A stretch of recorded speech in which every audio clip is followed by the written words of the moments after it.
आज हम डिस्कस करेंगे doubt clearing session and logical reasoning के आगे के टॉपिक्स भी डिस्कस करेंगे. Indian logic.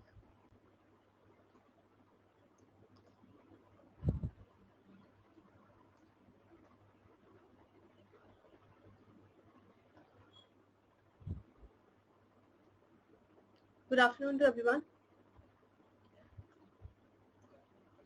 अभी देखते हैं आपके क्वेश्चंस. सीक्वेंस में ऐसा कोई जरूरी नहीं है, ठीक है, इसमें कोई सा भी आ सकता है. वैसे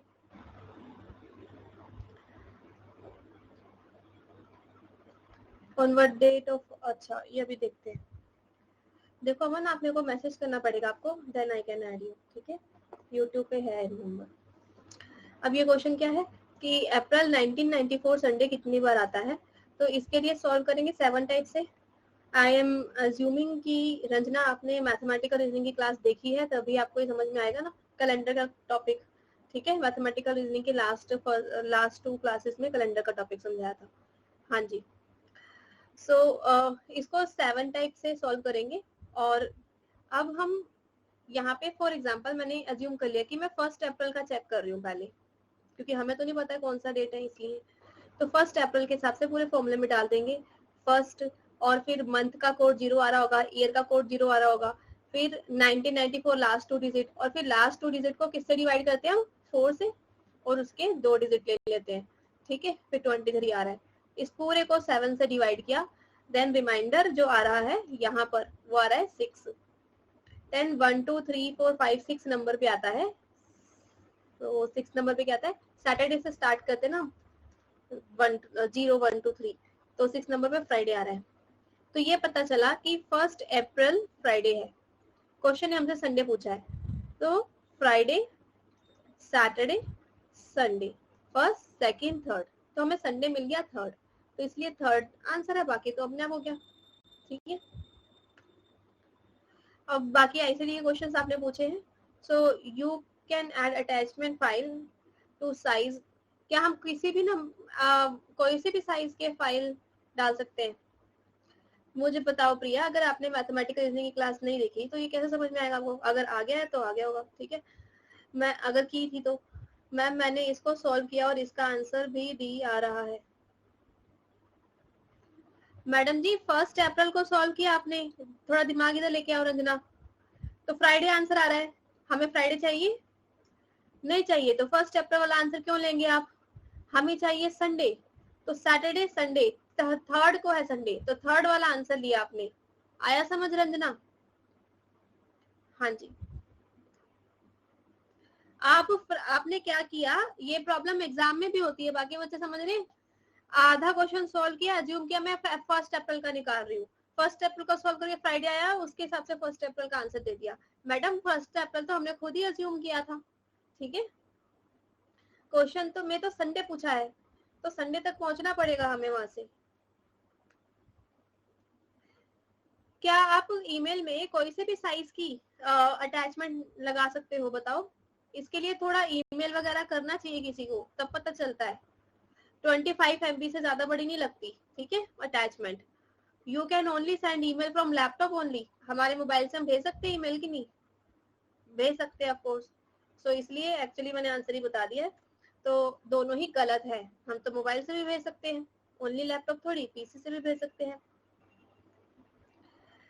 इंटरनेट प्रोवाइडर आपका होता है, आईसीटी की क्लास आज रात को 10 बजे रखी हुई है, तो इनके डाउट के सारे क्वेश्चन ये वाले मैंने डाल दिए हैं, पक्का 10 बजे ले आऊंगी. ठीक है, हाँ रात को 10 बजे वाली में डाल दूंगी, ले लिए मैंने, आराम से तब सॉल्व कर लेंगे.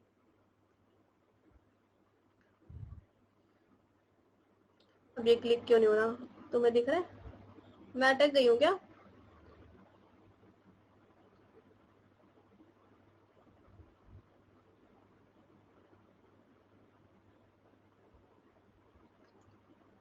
आ गया, हाँ थोड़ा सा वो हो गया अटक ही गई. Please explain difference between interactive and learner centre teaching. देखो इंटरेक्टिव का मतलब है टीचर एंड स्टूडेंट दोनों ही एक दूसरे के साथ पूरी तरीके से इंटरेक्ट कर रहे होंगे. ठीक है, जैसे डिस्कशन मेथड हो गया, ऐसा 1-to-1 मेथड हो गया.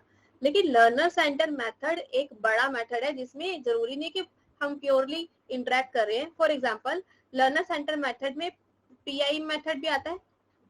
पीआई मेथड कौन सा होता है बताओ? जो कि घर पे हम फ्रेम बना के दे देते हैं लेसन्स की, ऑलरेडी लर्नर अपने हिसाब से पढ़ता है, तो वो इंटरेक्शन नहीं कर रहा टीचर के साथ, बट वो लर्नर सेंटर मेथड है. समझे? तो लर्नर सेंटर मेथड इंटरेक्टिव भी हो सकता है और अदर भी हो सकता है, प्रोग्राम इंस्ट्रक्शन वाला. Very good. आगे समझ. वेदांत की 6 अभी आप बताते हैं. और रश्मि ये फिर डीआई की कोर्स में देख लो, या तो स्पेसिफिक बताती कैसा वाला क्वेश्चन है, हिंट देकर ना. ये तो बहुत ज्यादा हो गया. और तुमने 3 क्वेश्चन पूछे, इसका मतलब 15 क्वेश्चन पूछे. डेसिमल 11 क्या हेक्साडेसिमल 11 से बड़ा होता है? अगर हम हेक्साडेसिमल में 11 को सॉल्व करेंगे और डेसिमल में 11 को सॉल्व करेंगे तो ये लार्जर नहीं होगा, मतलब सेम ही होगा. 11 का आंसर सेम ही होगा. डेसिमल में और हेक्साडेसिमल में तो एटलीस्ट सेम होगा. कैसे? बाइनरी में नहीं कह रहा, बाइनरी में डिफरेंट होता कि नहीं, क्योंकि बाइनरी में अगर 1 1 होता तो उसके आगे 1 और 2, इसका मतलब इसका आंसर 3 होता. बट डेसिमल में 0 1 2 3 4 5 6 7 8, मैं अगर 5 की बात करूंगी डेसिमल में तो हेक्सा के साथ 5 सेम हो गया. इसमें 9 10 11 और हेक्सा का 11 दोनों सेम हो गया. आपको पता है कि 0 से लेकर 15 तक की जो वैल्यू होती है वो बेसिकली सेम ही रहती है. ठीक है, उसके बाद चेंजेस होते हैं, क्योंकि यहाँ पर फिर 10 है ना, 10 है, इधर ये हो जाएगा, यहाँ पे 11 है, ये भी हो जाएगा, लेकिन इनकी वैल्यू का मतलब सेम है. समझे? इसके 11 को तो वहां जाके बी बोलते हैं, तो दोनों सेम हो गए इसलिए. मेगाबाइट. अब ऐसे क्वेश्चन को 1024 इंटू 1024 इंटू 8 बिट लिखा हुआ है ना, तो शुरुआत कहाँ से करेंगे बताओ? बिट से. तो 8 bit is equals to 1 byte है ना. 1 byte into 1024 is equals to kilo byte. 1024 एक और मल्टीप्लाई करो इसके अंदर, किलो बाइट के अंदर मेगाबाइट, तो दिस इज 1 मेगाबाइट. ठीक है, ये बाइट हुआ. अब इन दोनों को मल्टीप्लाई करना है तो 1 मेगाबाइट आंसर आ गया. आई समझ? 8 बिट यूज किया जा रहा है तो उसमें कितने एड्रेस आ सकते हैं? तो 2 की पावर 8 आ जाएगी. ये तो स्टेटमेंट होगा आई थिंक. बाइट के अंदर 8 बिट होती है, 2 की पावर 8 कैसे? एड्रेस ढूंढना होता है ना, तो अगर जितने भी बिट का कंप्यूटर होता है उसको, क्योंकि कंप्यूटर बाइनरी समझता है, उसकी पावर में उतना कर देते हैं. जैसे मान लो अगर क्वेश्चन ने कहा कि 5 बिट का कंप्यूटर है तो उसमें कितने एड्रेस आ सकते हैं? तो 2 की पावर 5 ऐसे. रिसर्च जब जिसका रिवीजन आएगा, हाँ उसमें तब आ जाएगी, जिसके पहले नहीं हुए उसके आगे आ जाएंगे. 5 काइंड ऑफ हित भाषा में क्या सब. हाँ एक क्वेश्चन आया था ना, आप मेरे से कह रहे थे यार तुम लोग अच्छे से पढ़ते हो, एक भी बच्चे ने नहीं पकड़ा वो ये वाला वर्ड प्रकारण सामा. प्रकारण सामा किसको कहते हैं? Counter acted middle. Counter acted middle सत्य प्रतिपाक को ही कहते हैं. तो इसलिए इंडियन लॉजिक में जाके दोबारा से एक एक मैंने बोला था सारे पढ़ने हैं. एंटीथीसिस, सत्य प्रतिपाक, काउंटर एक्टेड मिडल, प्रकारण आसामा, controversial, it prove question, argument, that mean to settle, oscillation वाला जो क्वेश्चन था. ठीक है वो. सो ये जो क्वेश्चन है, middle term does not go further, वो आगे नहीं जाती. मेंटल ऑसिलेशन आ जाता है, वहां पर रुकावट आ जाती है. दो ऑपोजिट व्यूज, मतलब कि there are two premises and two premises are opposing to each other. मेरी बात समझ में आ रही है? एंड दिस इज सत्य प्रतिपाक. बट क्वेश्चन में सत्य प्रतिपाक का वो दिया हुआ है, और ये ऐसा तो नहीं है क्लास में नहीं करा रखा, बट आपने पढ़ा ही नहीं. सत्य प्रतिपाक को ही पाराकारण सामा बोलते हैं. तो अब जितने भी सिनोनिम है आपका काम होगा कि जाके सारे सिनोनिम दिमाग में बिठाने हैं. ठीक है, इसके अलावा इसके भी देखो. साध्य सामा, counter question, counter acted middle, काल्तिका, बाधित, मिस टाइम्ड. समझे? तो you should know about each and every synonyms. हमें सत्य प्रतिपाक तो पता है, वो ऑप्शन में उसका सिनोनिम आ गया. यस. ठीक है। अभी वेदांत के आपने पूछे हैं सब स्कूल बताओ, तो देखो अब ध्यान से समझो। Dvaita means two, Advaita means only one, दो नहीं होना, ठीक है ऐसा। ब्यूटी आप क्या वीआईपी लगी हो, बता दो। आपसे ज्यादा वीआईपी कौन लगा अभी मेरे हिसाब से? ये लगे हैं जो 4 घंटे पहले 13 घंटे पहले अपने डाउट पूछ के बैठे हैं, ठीक है। तो सब्र करना सीखो। पहले मैं इनके ही डाउट क्लियर करूंगी क्योंकि ये आपकी लाइन में पहले से है। These are VIP right now. मेरा मेरा करते रहते हो बस। सेल्फ प्लेजर चाहिए आपको, पूरी क्लास को नहीं देखते आप। वेदांत को डिस्कस करते हैं अब। वेदांत में कैसा है? क्रिप्टिक, ठीक है, पोएटिक नेचर में चला जाता है सूत्र के। और ये बताते हैं कि टोटल इसके अंदर सब स्कूल्स हैं मेनली। हाँ, जिसने जब पूछा होगा उस हिसाब से आ जाएगा, ठीक है। कोई यहाँ पर वो नहीं है, जो वीआईपी वही है जिसने पहले पूछा है, लिख के पूछा है, वो पहले आएगा।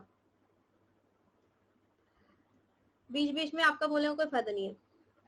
अब ये सुन लो, अद्वैत मतलब दो नहीं होना चाहिए, ठीक है। तो मतलब कि इन्होंने क्या बोला है? सॉल एंड ब्राह्मण आर सेम, ठीक है, एक ही मान लिया है। फिर विशेष का मीनिंग पर्टिकुलर। अद्वैत मतलब दो नहीं होने चाहिए, लेकिन उसमें भी पर्टिकुलर कर दो। यहाँ पे तो यह है ना, सोल एंड ब्राह्मण आर वन। यहाँ पर सुप्रीम बीइंग को एक पर्टिकुलर नाम दे दिया, क्या दे दिया? विष्णु। विष्णु और एट्रीब्यूट को एक कह दिया, विशेष बोल बना दिया उनको, ठीक है।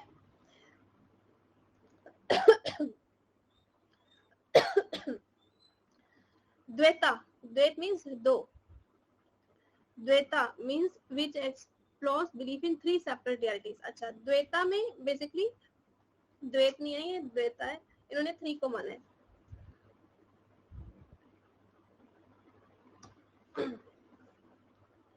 Vishnu, eternal soul and matter, ठीक है ऐसा। मोनिका कृपया करके बताओ फिर वही बात। द्वैत का मतलब टू, अद्वैत का मतलब दो नहीं, तो वहां पर क्या बोला है? एक बोला है, ठीक है। मीनिंग निकालो। लेकिन यहाँ पर जो द्वैता है इसके अंदर बोला है belief in three separate realities. इसमें थ्री बोला है इन्होंने actually. Vishnu, eternal soul and matter, क्योंकि ये विष्णु को विशेष कर रखा है ना, तो Vishnu, eternal and matter. Then यहाँ पे द्वैता वाला भी, द्वैत अद्वैत मतलब द्वैत भी है, मतलब दो या दो से ज्यादा भी हो सकते हैं, और अद्वैत एक भी। तो इधर ये बोला है ब्राह्मण इंडिपेंडेंट है।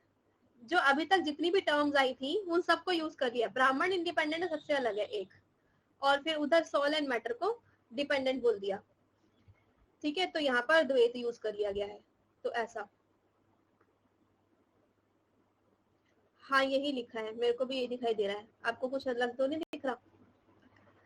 शुद्ध अद्वैत, बिलीव एब्सोल्यूट, शुद्ध मतलब एब्सोल्यूट फॉर्म ऑफ ब्राह्मण। तो वहां पर ब्राह्मण को बोला था ना, अब उसमें और भी ज्यादा शुद्ध आ गया, तो एब्सोल्यूट।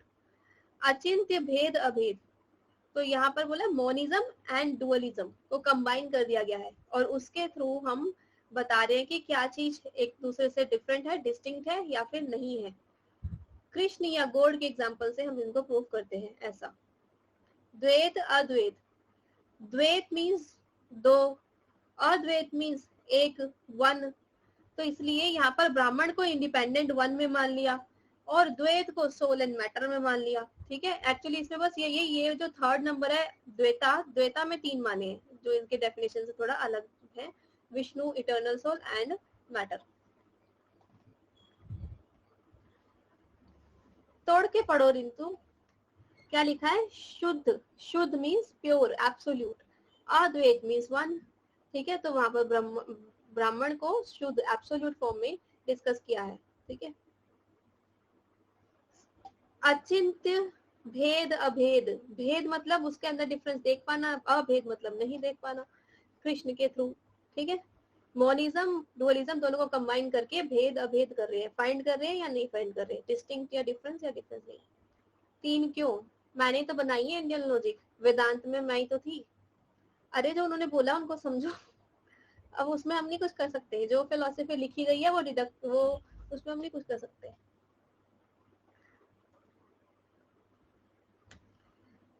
शुद्ध अद्वैत ही नहीं समझ में आ रहा है। अद्वैत मतलब वन, वन किसको बोला? ब्राह्मण को। शुद्ध मतलब प्योर, एब्सोल्यूट, ठीक है। तो एब्सोल्यूट फॉर्म ऑफ ब्राह्मण इज कृष्ण, ऐसा बोला है। हम तीन है इसलिए बोला तीन, अच्छी बात है। सो अभी तुम्हें बताते हैं, प्लीज एक्सप्लेन डिफरेंस बिटवीन, हाँ भी बता देंगे। और रिया यार तुम्हारे मैं बुक लेकर भी बैठी हूँ, बट इस पेज नंबर पे तो रीडिंग कॉम्प्रिहेंशन है, इस पेज नंबर पे कुछ हो रही है, पेज नंबर ही ढंग के बताए नहीं। या तो ये बताया था कि पुरानी वाली बुक के है क्या, और यार कंसेप्ट किसके हैं ये मेरे को तो समझ नहीं आई।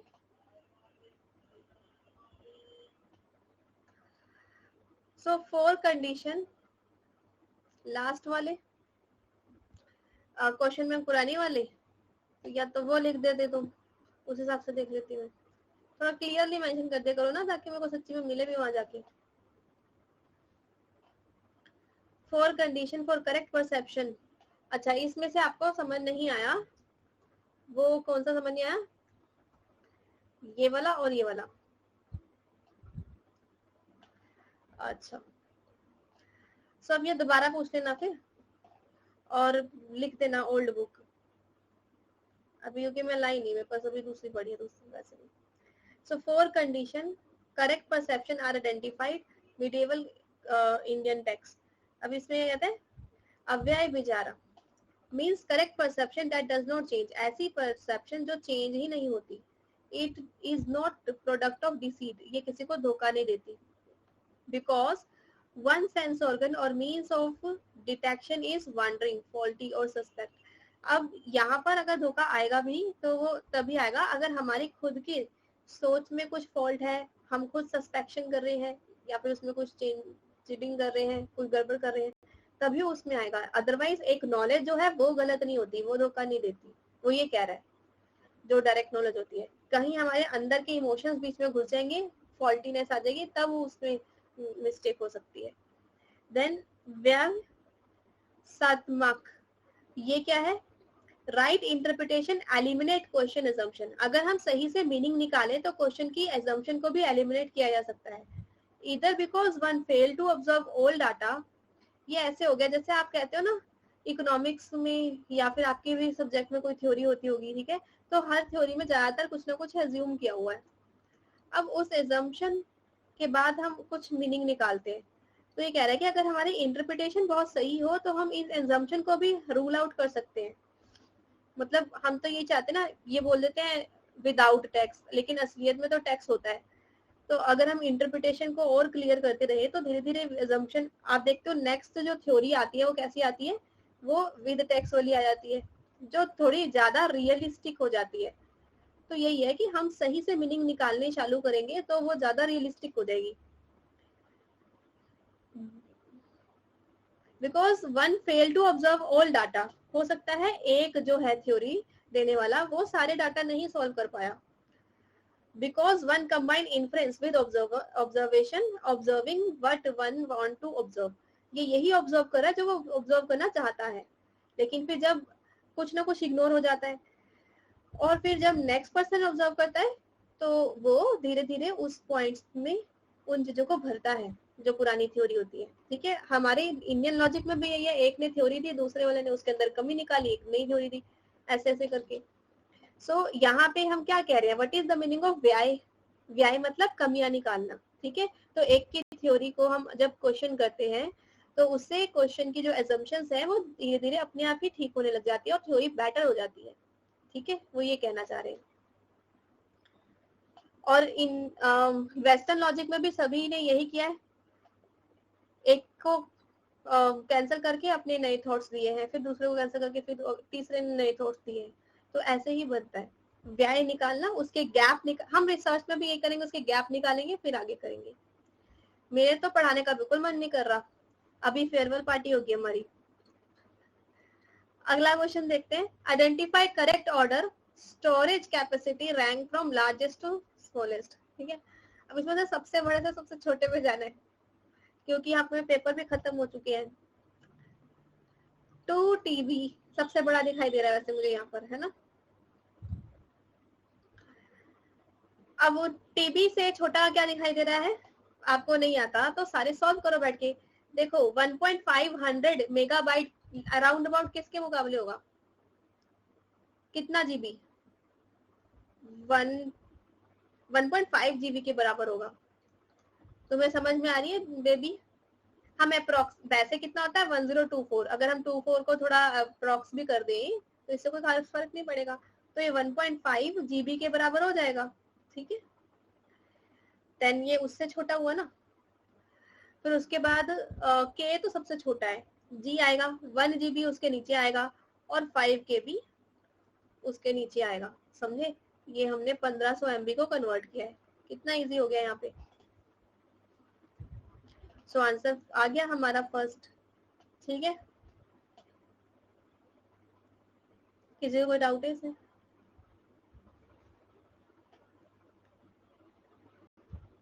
क्या कह रहे, कितने लकी हो तुम, खुद ही नाम ऐसा रख लिया उसने, क्या करे हूँ।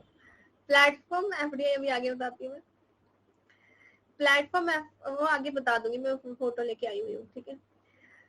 डाउट स्वरूप व्याप्य बाधित, देखो बाधित होता है क्योंकि हम ऑलरेडी जब पहले से ही स्टडी कर चुके हैं ना, या जो हमारे नॉलेज है हमारे दिमाग में पहले की, उस नॉलेज को हम यूज करके यहाँ पर लगा रहे हैं, अप्लाई कर रहे हैं, ठीक है। प्रायर नॉलेज के बेसिस पे अब यहाँ पर बिकॉज के आगे का सेंटेंस पढ़ने की जरूरत ही नहीं है, उससे पहले वाले सेंटेंस से ही हमें क्लियर हो जाता है कि ये सही नहीं बोल रहा। मेरा जो माइंड है ना उसने पहले ही ब्लॉक कर दिया मेरे को, यार ये तो मुझे सही नहीं लगा, यहाँ पे कुछ गड़बड़ लग रही है। कैसे, हम एग्जाम्पल और भी लेते हैं ना, स्काई लोटस, अरे वो तो असिद्ध है स्काई लोटस वाला। चलो फायर इज कोल्ड, ये मेरा माइंड इतना मानने को ही तैयार नहीं है, ठीक है। सिमिलरली आपको कोई कहेगा कि आपका घर लेफ्ट हैंड साइड में है, चलो वहां लेकर जाओ, ये मेरा माइंड मानने को ही तैयार नहीं है, क्योंकि मुझे पता है ये लेफ्ट में बनाया कि राइट में बनाया। वैसे यहाँ पे ब्लॉकेज हो रही है आपके दिमाग में, मैम आपने बनाया ही लेफ्ट तो बनाया नहीं, राइट होना है। ब्लॉकेज हो रही है ना, हमारे प्रायर नॉलेज हमें कह रही है गलत लिखा है, यस। सो राइट हमें पता नहीं लेफ्ट में है, ऐसा। पेपर 2 के रिलेशन होता है, कोई रिलेशन होता है मीन्स जैसा किसी सब्जेक्ट के स्टैट्स है उसका पेपर 1 हार्ड, जिनका सेकंड पेपर योगा उनका पेपर 1 ही, ऐसा कुछ नहीं है। आपको अच्छे से सारा कवर करना चाहिए, इनका कोई दिमाग का पता नहीं होता, शफल करते रहते हैं, ठीक है। अच्छा सो एक्सप्लेन नॉन एग्जिस्टेंस अभाव फोर फॉर्म, अभी आगे आते हैं बाकी चीजें। और आपने ये पूछे ना दो, बाकी के दो। स्वरूप असिद्ध का मतलब कि एक तो ये होता है आश्रय सिद्ध, आश्रय सिद्ध मतलब वो चीज है ही नहीं स्काई लोटस वाली।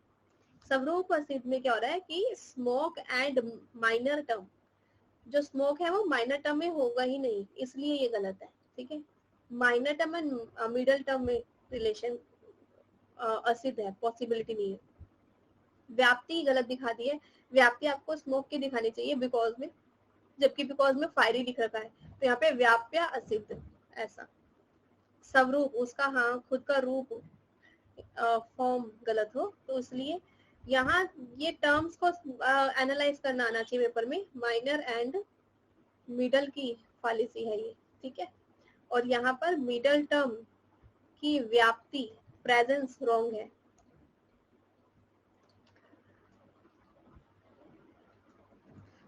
मिडल टर्म की व्याप्ति रॉन्ग है, मिडल टर्म में स्मोक आता है ना कि फायर, बिकॉज क्योंकि आपको मैंने वो बताया था ना असमय व्याप्ति इज अ टाइप जिसके अंदर आप स्मोक से फायर की तरफ जा सकते हो, बट फायर से स्मोक की तरफ आना इज नॉट पॉसिबल। तो अगर कोई फायर से स्मोक की तरफ आएगा, बिकॉज ऑफ फायर स्मोक कहेगा, अगर बिकॉज ऑफ स्मोक तो ठीक है, देन वहां इस व्याप्ति की ही तो फॉलिसी होगी, फिर व्याप्ता असिद्ध हो गया वो, ठीक है। अगर वो स्मोक से फायर की तरफ जा रहा है देन इट इज करेक्ट व्याप्ति, प्रेजेंस ही रॉन्ग है उसमें। देन नेक्स्ट पर्सन का है कि इन चारों को समझाओ। तो वैसे अगर आपने सीक्वेंस बाय चांस देखना है तो ये भट्ट के हिसाब से सही है, ठीक है। प्राग आता है प्रायर, और अदरवाइज ऊपर नीचे भी हो सकता है। प्रायर नॉन एग्जिस्टेंस का मतलब है कि पहले वो चीज नहीं है, बाद में आएगी। जैसे कि पहले सिर्फ क्ले है, मिट्टी, और बाद में उसका पोर्ट बनेगा। ये सच्ची में मैंने अनाड़ी वाला पोर्ट ही बनाया। ये लो तुम, ठीक कर दिया हमने। प्रागमास्म का मतलब है कि पहले हमने पोर्ट बनाया और इसको ब्रेक कर दिया, अब पोर्ट नहीं रहा। ठीक है, जब मेरी बात समझ में आ रही है, जब वो क्ले है तो क्या यहाँ पर पोर्ट है? नहीं है ना, तो प्रायर नॉन एग्जिस्टेंस। ठीक है, अनन्य भाव, एब्सोल्यूट नॉन एग्जिस्टेंस को याद करने का तरीका कॉन्ट्राडिक्शन से याद करो इसको। ठीक है, और बाकी अदर नेम तो याद करना ही है। तो कॉन्ट्राडिक्शन में ये दोनों साथ पॉसिबल नहीं हो सकते, डे एंड नाइट, ऐसा। अच्छा है, सही है। एंड अनोन्य अभाव या फिर रेसिप्रोकल, इसका मतलब वही वाला, स्मोक से फायर तो दिखा सकते हो, बट फायर से स्मोक की व्याप्ति इज रॉन्ग। सिमिलरली आइस नहीं, यहाँ पर आजकल यहाँ पे हाँ, फायर एंड वाटर। ठीक है, याद नहीं, ये रेसिप्रोकल नॉन एग्जिस्टेंस है। ठीक है, मतलब हम छोटे थे, बड़े हो गए, बड़े होके वापस छोटे नहीं हो सकते, वो रेसिप्रोकल नॉन एग्जिस्टेंस है। यस, फायर एंड वाटर ऊपर आएगा। हाँ, मिल्क कर्ड वाला है। ठीक है, ओके।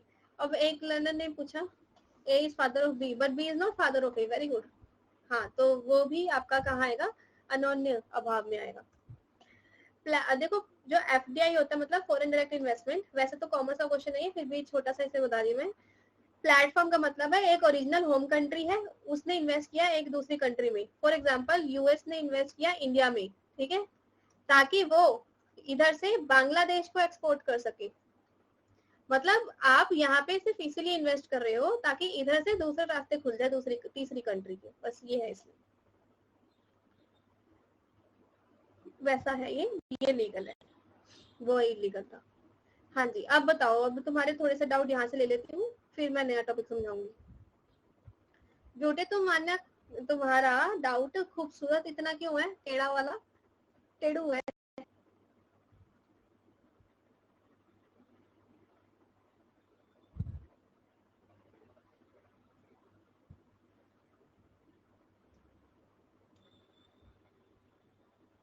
मेरा स्टक सा हो रहा है बीच में, चलो कोई नहीं। तुम्हारा डाउट इतना खूबसूरत क्यों है, टेढ़ा? मैं ये बोलना चाह रही थी। है इधर की गायब होगी ब्यूटी डांट खा के? नहीं है तो मैं दूसरे का कराऊं, खाऊंगा एनर्जी वेस्ट करूँ।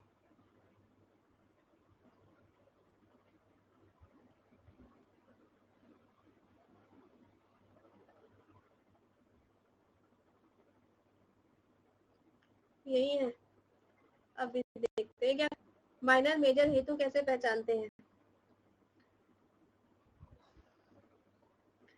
There is fire on hill, तो आग है हिल पे, ये प्रूव करना है तो किसके ऊपर है? ऑब्जेक्ट होता है हमारा क्या,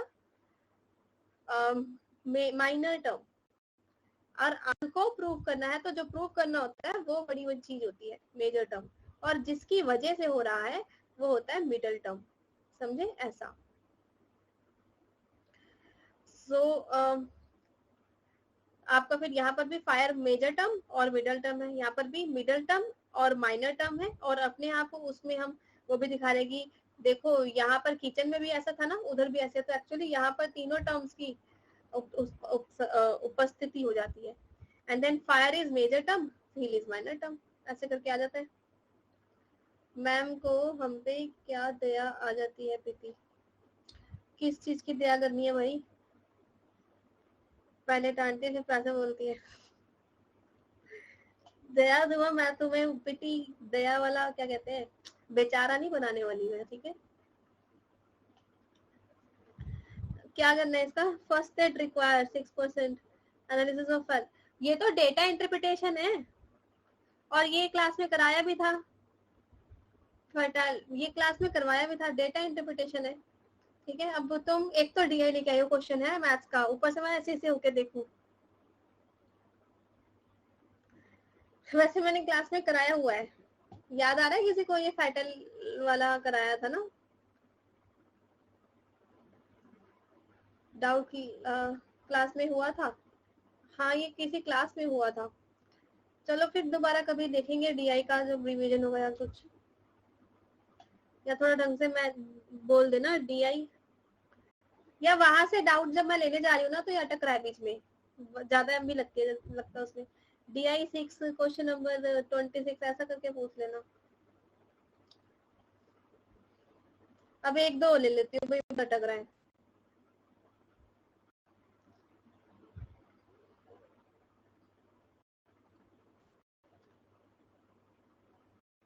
भाई ये क्वेश्चन में क्या दिक्कत है बताना मुझे रुस्तम जी, किसी और को दिक्कत है इसमें?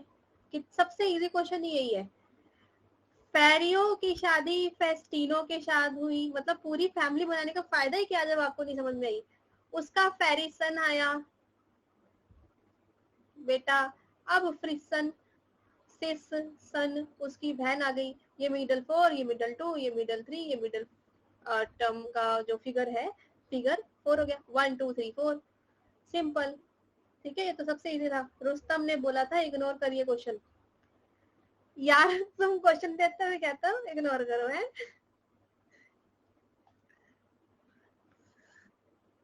अब भाई इतनी मुश्किल से लेके आई, डिफरेंस बिटवीन अनुमान एंड अर्थपति। हाँ, बहुत बड़ा डिफरेंस है भाई। अनुमान में उसका प्रायर टेस्टिंग हो जाती है एग्जाम्पल्स के थ्रू, उदाहरण होते हैं उसमें। एग्जाम्पल के लिए मैंने कीचड़ देखा था, मैंने उसमें देखा था फॉरेस्ट में, वहां पर भी स्मोक था और फायर थी, समझे? जबकि जो अर्थपति है वो एट सेम टाइम उसी समय हम माहौल को देखते हुए बात बताते हैं, उतनी पिछली कोई प्रायर परसेप्शन के बेसिस पे नहीं होता। प्रायर परसेप्शन यहाँ पहले होती है, पहले परसेप्शन की ना अपने किचन में फॉरेस्ट में, इधर तो उसी समय हम अज्यूम कर रहे होते हैं, तो ज्यादा गलतियां अर्थपति में होने के चांसेस अनुमान से भी ज्यादा है। ठीक है, क्योंकि ये तो उसी टाइम हम सोचे ये ऐसा हुआ ना, ऐसा होना, अब ऐसा होना चाहिए, हम वहीं पे सरकमस्टांस माहौल को चेक करके रिप्लाई कर रहे होते हैं। ठीक है, हाँ एग्जांपल डिफरेंस है। What is cognitive non cognitive? Cognition मतलब किस चीज की नॉलेज मिलना, नॉन कॉग्निशन मतलब नहीं मिलना। तो जो अर्थपति है, नॉन कॉग्निटिव तो उसमें आता है ना, अनु अनु किसमें आता है वो, इसके बाद जो आता है अनुपलब्ध। चलो क्वेश्चन है जो भी है, अब हम देखते हैं।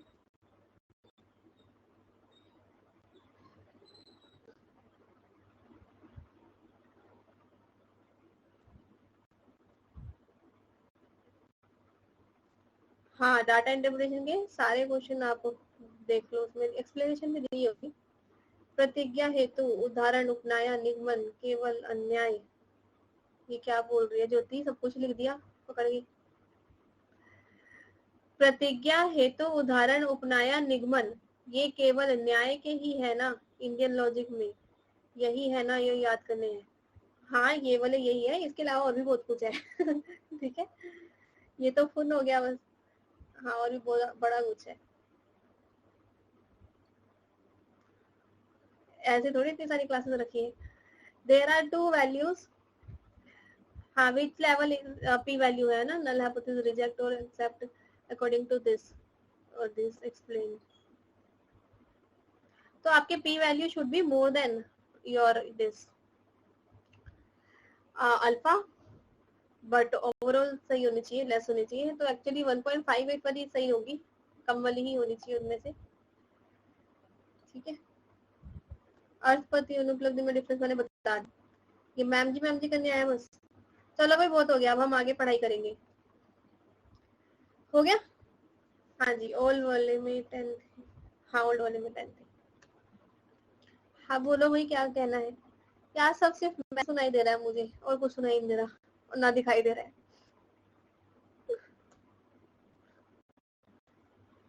आपका नाम लेना है फिर आप खुश हो जाएंगे। अच्छा तोषा, चलो पढ़ लो अब बाकी सब नाम बोलना, मेरा भी नाम ले लो, बहुत हो जाएगी फिर, क्लास ही हो जाएगी। 1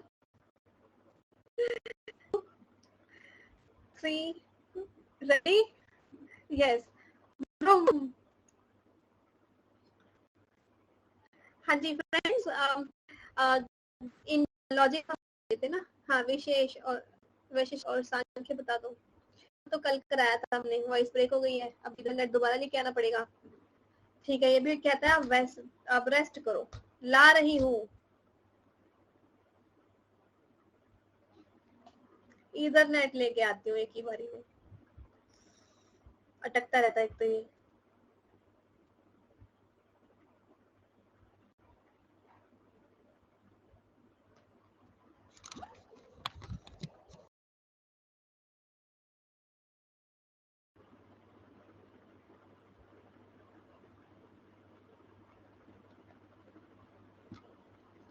हेलो, कैसे हो? मैंने कंप्यूटर रीस्टार्ट कर दिया क्योंकि बार बार अटक रहा था और इथरनेट लगा दिया। 30% वाला ऑफर वो कब आया था? वो आया अनअकैडमी पे 6+1 मंथ 12 मंथ 20 वाला आता है, 30 वाला तो मैंने नहीं देखा। अच्छा, वो क्रेडिट रिडीम करके हो जाता है कभी कभी। ठीक है, चलो पढ़ो अब। सो फ्रेंड्स, इंडियन लॉजिक को हम आगे कंटिन्यू कर रहे हैं। आज पढ़ना चाहेंगे या कल परसों पढ़ेंगे?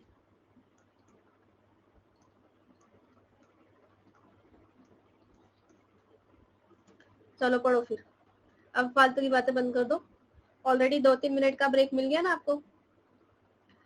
इंपॉर्टेंट टर्म्स समझते हैं फिर आगे चलते हैं। एक्चुअली बीच में आपको पता है कि जब मैं पढ़ा रही थी तो बीच में वेदास का पोर्शन आया था, और वेद वाला जो पोर्शन है बीच में से मैंने थोड़ा स्किप किया है और उसके आगे से कंटिन्यू कर रही हूँ।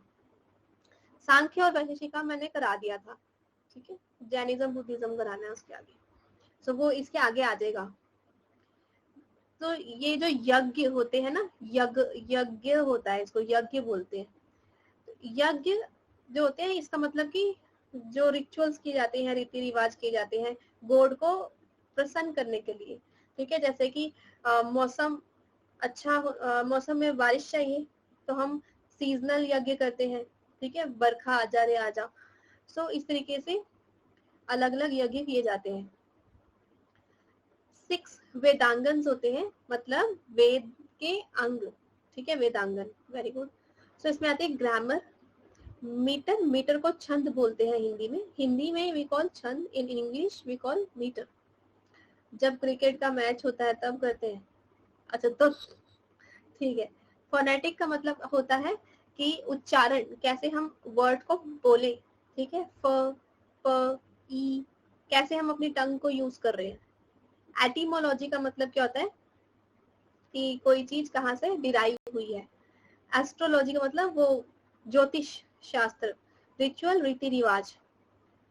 तो ये 6 वेदांगन होते हैं, यहाँ से क्वेश्चन डायरेक्टली आता है, मैच करो। तो इसका हिंदी इंग्लिश को ही मैच करना पड़ जाता है। हाँ। देन इतिहास, इतिहास होता है जो पास्ट से रिलेटेड है, हिस्ट्री, जैसे महाभारत, रामायण, और भी कोई युग हुआ होगा, वो सारा इतिहास होता है। हाँ जी। ये एस्ट्रोनॉमी है। हाँ, एस्ट्रोनॉमी ज्योतिष विज्ञान, तारामंडल को समझना, ठीक है, स्टार्स वाली। यस, ज्योतिष में तो ये करते हैं आपके तारे ऐसे ऐसे जा रहे हैं। ये चैप्टर हायर एजुकेशन में होगा, बोल रही हूँ मैं इतनी देर से। आपको नहीं पढ़ना, मैं हायर एजुकेशन में पढ़ा दूंगी फिर। अब दोबारा बोलो। ऑलरेडी मैंने बोला है कि वेदास वाला पोर्शन है, उधर से थोड़ा आगे कंटिन्यू कर रही हूँ, ये सारा रिलेटेड है, समझ आई। हायर एजुकेशन का एंशियंट हायर एजुकेशन और ये हमारा इंडियन लॉजिक, ये सब रिलेटेड है, इसलिए थोड़ा पोर्शन उसमें थोड़ा पोर्शन इसमें, ऐसा है। सो 4 प्रॉपर गोल तो हमने कल डिस्कस कर लिए थे, धर्म, अर्थ, काम, मोक्ष, ठीक है। हमारा सही काम करना, और अर्थ मतलब पैसा कमाना, फिर हम क्या चाहते हैं, सेंशियस डिजायर्स आती है, रिलेशनशिप एंड ऑल, एंड फिर मुक्ति। पुराण का मतलब क्या है, लिटरेरी, ऑफ ओल्ड, पुराण, पुराना, जैसे पुराण का मतलब कि कोई भी पुरानी जो टाइम पीरियड रहा है उसके बारे में लिटरेचर, लिखत, जो मटेरियल कहीं मिलता है। यस। काव्य, काव्य मीन्स पोएटिक लिटरेचर, कविता। देन एक्सटेंसिव, भाष्य, review, commentaries on श्रुतिज, non Shruti text, मतलब कि एक्सटेंसिव भाष्य मीन्स कमेंट्स, किसपे, श्रुति या नॉन श्रुति, जो भी हमें डायरेक्ट नॉलेज मिली है या फिर नॉन श्रुति डायरेक्ट नॉलेज नहीं मिली है, उन सब के ऊपर जो भाष्य, भाष्य मीन्स टेक्स्ट लिखा हुआ होता है उसको बोलते हैं। सूत्र और शास्त्र में क्या डिफरेंस है? सूत्र और शास्त्र, सो डिफरेंट जो हिंदू फिलोसफी होंगे उन्होंने अलग अलग डाइजेस्ट दिए होंगे, जैसे चैप्टर्स भी होते हैं ना, आप न्यूज पेपर में देखते हैं उसमें डाइजेस्ट का कॉलम होता है, जिस डाइजेस्ट का मतलब सिर्फ छोटा सा कॉलम में कुछ लिख दिया ऐसा। क्या इसको क्या बोलते हैं डाइजेस्ट को? निबंध, निबंध, हाँ, छोटे छोटे ऐसे होते हैं। यस, ऐसे, डाइजेस्ट, निबंध होते हैं ऐसे। कवरिंग पॉलिटिक्स, जो हो सकता है पॉलिटिक्स को कवर कर रहे हो, मेडिसिन को चारक संहिता है मेडिसिन के लिए, एथिक्स को नीति शास्त्र है उसके लिए, देन कल्चर, आर्ट, सोसाइटी। तो सूत्र यही होते हैं, रूल्स बताना या फिर ऐसे लिखना, या छोटे छोटे, जैसे हमने कल सूत्र पढ़ा था ना, डिफरेंट डिफरेंट सूत्र होते हैं जिसको पढ़ते हैं, डाइजेस्ट करके एक मैगजीन भी आता है। हाँ। 4 स्टेजेस कौन सी है हमारे खुद की? ब्रह्मचर्य का पालन करते हैं, गृहस्थ जीवन का पालन करते हैं, वन चले जाते हैं और फिर संन्यास ले लेते हैं। ठीक है, ब्रह्मचर्य मतलब पहले मैरिज नहीं करते, फिर गृहस्थ जीवन का पालन किया, फिर मैरिज करते हैं, फिर वनस्पति मतलब वनस्पत का मतलब कि वन चले गए तो खैर उस टाइम का है, हम संन्यास ले लेना ऐसे। रास may be taken to mean beauty, रस, रस, ब्यूटी को समझना। अदाज क्या होता है? Adages are also short memorable facts. Adages मतलब छोटे छोटे पैसेज होते हैं, ठीक है, जैसे पैसेज होते हैं उनको भी अदाज बोल देते हैं इंग्लिश में। देन हर्मेन्यूटिक भी आया था इस बार पेपर में। हर्मेन्यूटिक्स का मतलब क्या है? इसका मतलब है साइंस ऑफ इंटरप्रिटेशन, कैसे हम किसी चीज का मीनिंग निकालते हैं, परसीव कैसे करते हैं, और परसीव करने के तरीका, मीनिंग निकालने का तरीके को हर्मेन्यूटिक्स बोलते हैं। ठीक है, अच्छा। Traditional hermeneutics which include biblical hermeneutics. हाँ, अदाज शॉर्ट पैसेजेस होते हैं जिनके अंदर कुछ फैक्ट्स, तथ्य वगैरह लिखे होते हैं और पैसेजेस होते हैं। बाइब्लिकल हर्मेन्यूटिक्स का मतलब कि अगर बाइबल है तो उसका मीनिंग हम कैसे निकालेंगे बाइबल के हिसाब से। ठीक है, तो ये होता है रिटन टेक्स्ट को हम इंटरप्रेट कैसे करेंगे उसको बोलते हैं। तो ये हिंदी में भी सब कुछ दिया हुआ है। अदाज होता है कहावत, ठीक है, छोटे पैसेजेस में कोई फैक्ट्स या कहावत हम दे देते हैं। देन एनाक्रोनिज्म का मतलब क्या है? एनाक्रोनिज्म, एना मीन्स अगेंस्ट, क्रोन मतलब टाइम, टाइम के विरुद्ध, बुक में भी होते थे।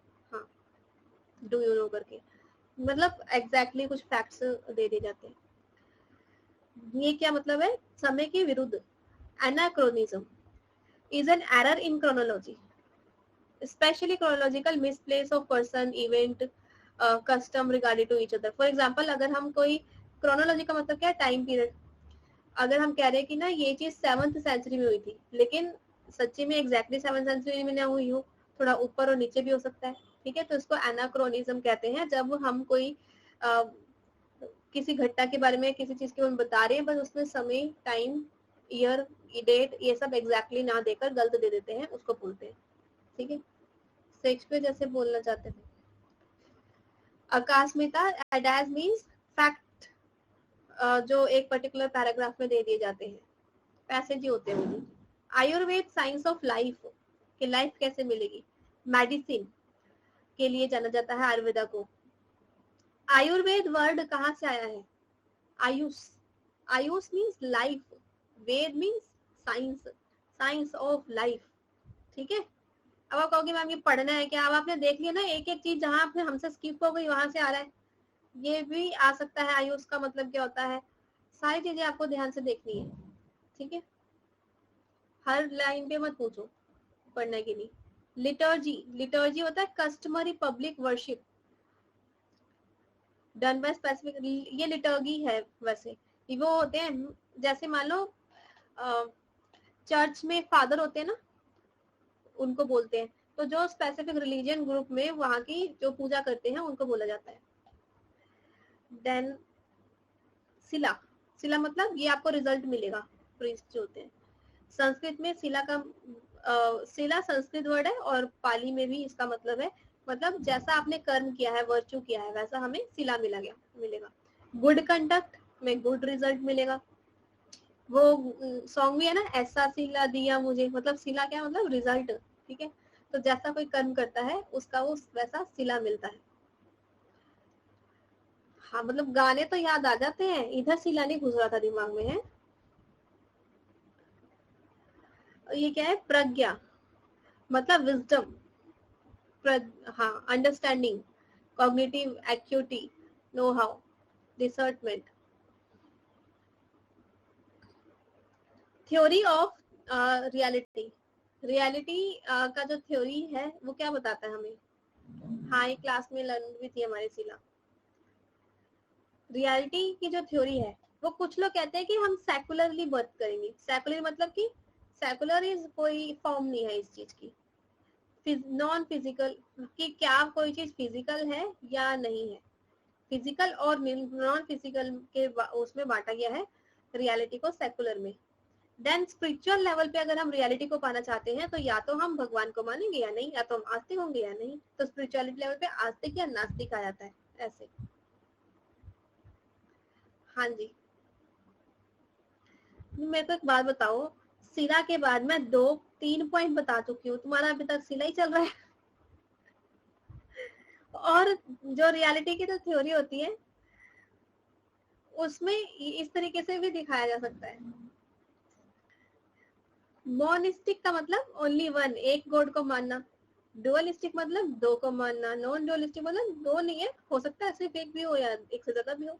डुअलिस्टिक मैनी, मैनी को ही एक्सेप्ट करना, मैनी।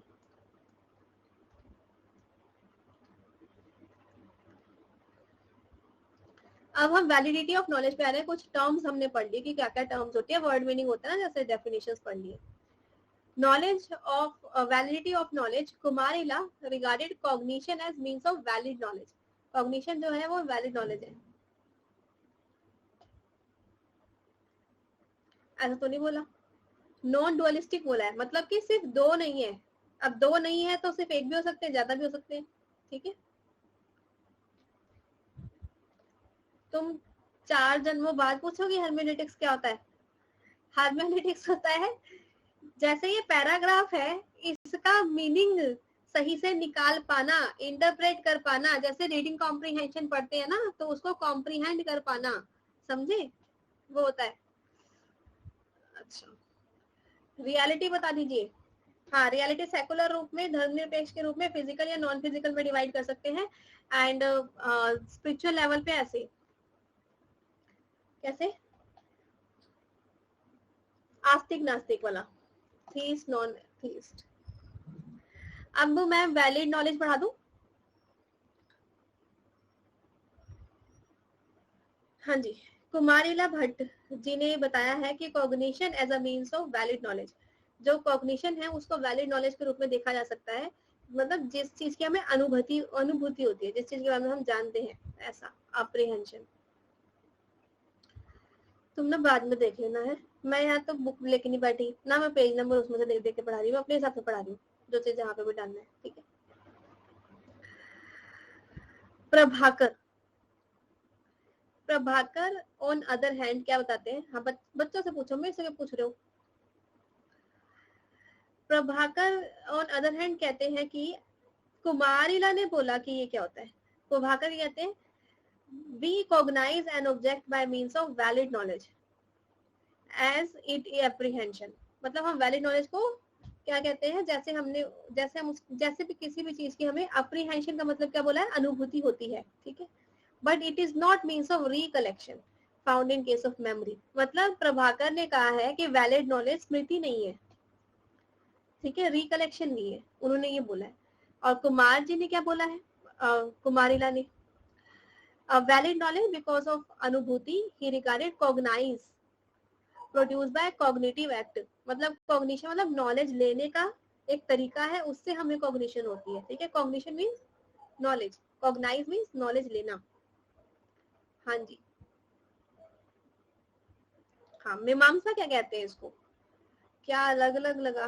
हाँ, यहाँ पर मीमांसा कहते हैं कि वैलिड नॉलेज को दो तरीके से बांट सकते हैं, एक स्वात्य प्रमाणवाद, एक प्रात्य प्रमाणवाद। पहले मेरे को ये समझाना पड़ेगा, पहले इस टर्म को समझो कि अगर हम देखें प्रमाण को, प्रमाण मतलब कि प्रूफ मिलना। अब इसके अंदर चार तरीके से बांटा जा सकता है। स्वात्य मीन्स वैलिड, प्रात्य मीन्स, नहीं एक मिनट, स्वात्य मीन्स इंट्रिंसिक, प्रमाण मतलब एविडेंस मतलब वैलिड, अप्रमाण मतलब इनवैलिड। प्रमाण वैलिड, अप्रमाण इनवैलिड। स्वात्य इंट्रिंसिक, इंट्रिंसिक प्रात्य एक्सट्रिंसिक, एक्सट्रिंसिक। मतलब कि नॉलेज को हम इन चार भागों में बांट सकते हैं, बस अलग अलग फिलोसोफर ने इनमें से अलग अलग टर्म को एक्सेप्ट किया है, ठीक है। स्वात्य मीन्स हमारे उस चीज के अंदरूनी तरीके से ही वो 100% एक तरीके से वैलिड है। एक्सट्रिंसिक मतलब बाहर बाहर से वैलिड। स्वात्य अप्रमाण मतलब सेल्फ, वो अपने आप में ही इनवैलिड है। प्रात्य अप्रमाण मतलब एक्सट्रिंसिक लेवल पे इनवैलिड है, ऐसा। जैसे अब जैसे क्या मतलब हो गया, मान लो एक कोकोनट शेल, कोकोनट है, तो कोकोनट के अंदर क्या होता है बताओ, हवा, बताना भी नहीं है, जैसे भी पूछना है, पानी होता है, समझे। लेकिन वही ये क्या है, स्वात्य इंटेंसिकली वैलिड। लेकिन मैंने कोकोनट का वाटर पी लिया, उसको फिर वापस से जोड़ दिया उसके अंदर कुछ और डाल के, ठीक है। अब कई बार होता है ना, उसके अंदर हम लोग कुछ और डाल देते हैं, तो अभी ये क्या है, अप्रमाण, आपका पानी उसमें नहीं दिखाई दे रहा, ठीक है। सो ऐसे करके हम बहुत सारी चीजें समझ सकते हैं। कोका कोला डाल दी, हाँ हो सकता है, बहुत कुछ डाल देते हैं। सो अब ये जो मीमांसा फिलोसफी है वो क्या बताना चाहते हैं, मलाई भी होती है, ठीक है डाल देते हैं, मैंने थोड़ी डाली हो तो कुदरती होगी ना, खा गई मैं। मीमांसा फिलोसफी डिस्कस टू थ्योरी, उन्होंने किसको एक्सेप्ट किया, स्वात्य प्रमाण मतलब इंट्रिंसिकली वैलिड, प्रात्य मींस एक्सट्रिंसिकली वैलिड। तो इंट्रिंसिक एंड एक्सट्रिंसिक में से मीमांसा ने किसको एक्सेप्ट किया बताओ, वैलिड वैलिड वैलिड को, ठीक है। Former is translated as intrinsic valid, later is translated as extrinsic valid. Yes. To explain स्वात्य प्रमाण, knowledge of object is valid by itself, वो अपने आप में ही सही है। Validity of knowledge arise from essential nature, वो जबरदस्ती उसमें होना जरूरी है। कोकोनट में मलाई और पानी होना जरूरी है। अब मलाई तो यार कभी आती कभी नहीं, तो हम लोग पानी तो पक्का होता ही है ना। सो स्वात्य प्रमाणी वो होना ही चाहिए। It is not due to external condition, बाहर की वजह से नहीं। अब मैंने तो बाहर से उसमें डाला था ना, कुछ और टॉफीज डाली थी, लेकिन किसी अदर चीज की वजह से नहीं हो रहा। वो कह रहा है इसकी खुद की वजह से ही, एक्चुअली उसकी इनहेरेंट नेचर है, वो ऐसा होता ही है। An interesting feature of मीमांसा is it is unique epistemology theory, बिल्कुल अलग सी थ्योरी है ये, जिसमें इंट्रिंसिक वैलिडिटी को कॉग्निशन के रूप में माना गया है। It held that all knowledge इप्सो facto true का मतलब क्या है, सख्त स्वात्य प्रमाणवाद, सारी नॉलेज जो है वो सख्त रूप में स्वात्य प्रमाणवाद होनी चाहिए। Thus, it is to be proven is not truth of cognition but falsity. हमें अगर प्रूव करना है तो ये आपका लेटिन वर्ड है ना, अगर हमें प्रूव करना है तो सच्चाई को प्रूव मत करो, क्या प्रूव करो, उसकी फॉल्सिटी को प्रूव करके दिखाओ, दिखती है तो, क्योंकि सच्चाई तो उसमें है ही ना, क्या उसमें एरर तो नहीं है, ये चेक करो। मीमांसा कहते हैं self validity of knowledge both in respect of its origin उत्पत्ति एंड एसरटेनमेंट ज्ञानपति। आपको पता है रिसर्च लैबोरेटरी में भी हम यही करते हैं, is there any chance to reject the null hypothesis, ठीक है। तो कहीं ना कहीं यहाँ पर भी यही कहा गया, उसकी फॉल्सिटी चेक करो, करनी है तो ट्रुथ को क्यों चेक कर रहे हो, सच्चाई तो मान लो है ही उसमें। सो यहाँ बोल रहे हैं self validity of knowledge both in respect of its origin, उत्पत्ति, वो चीज उत्पत्ति कैसे हुई है, आई कैसे है, एंड ज्ञानपति, उसका ज्ञान क्या है। हमें सभी कहते हैं कि कोकोनट में वाटर होता है, और उत्पत्ति कैसे आई है कि कोकोनट एक्चुअली पहले ग्रीन होता है, धीरे धीरे उसमें वाटर का फॉर्म होता है, फिर उसमें मलाई का फॉर्म होता है, ठीक है, एंड देन वो फिर हार्ड होता है। तो उसका ये क्या हो गया, ज्ञान की कैसे बना है। Not only did Mimamsa make very great use of its theory to establish unchallengeable validity, ये बताते हैं कि unchallengeable validity को भी हम प्रूव कर सकते हैं इससे, जिसको कोई चैलेंज नहीं कर सकता, 100% ट्रू। लेट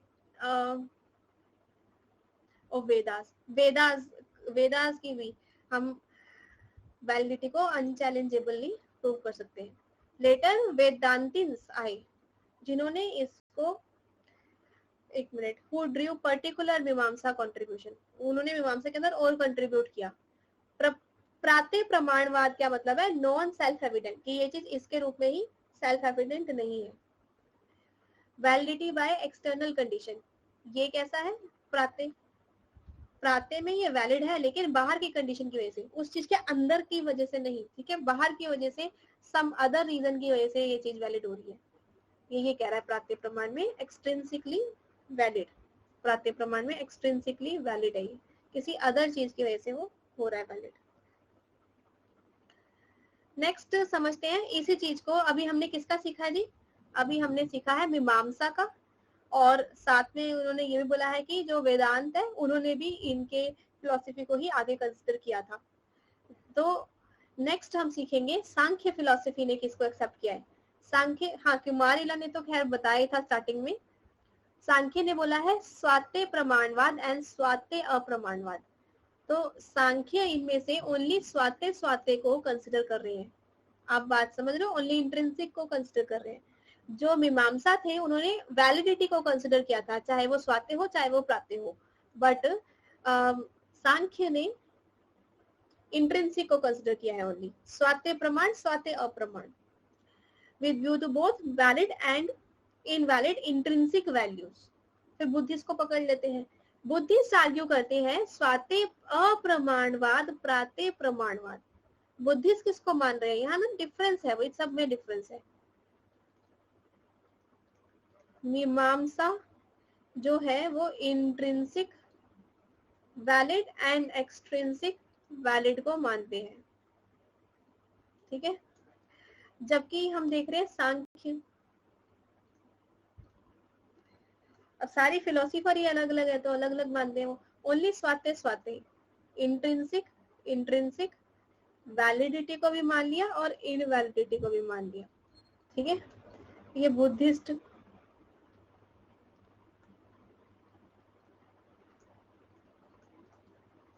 ये किसको मानने, दोबारा देखना पड़ेगा। स्वात्य अप्रमाण, इंट्रिंसिक इनवैलिड, इसके ऊपर भी आया हुआ था क्वेश्चन, मतलब इन्हीं में से डिफरेंस पूछा हुआ था। प्रात्य प्रमाणवाद, प्रात्य मतलब एक्सट्रिंसिक,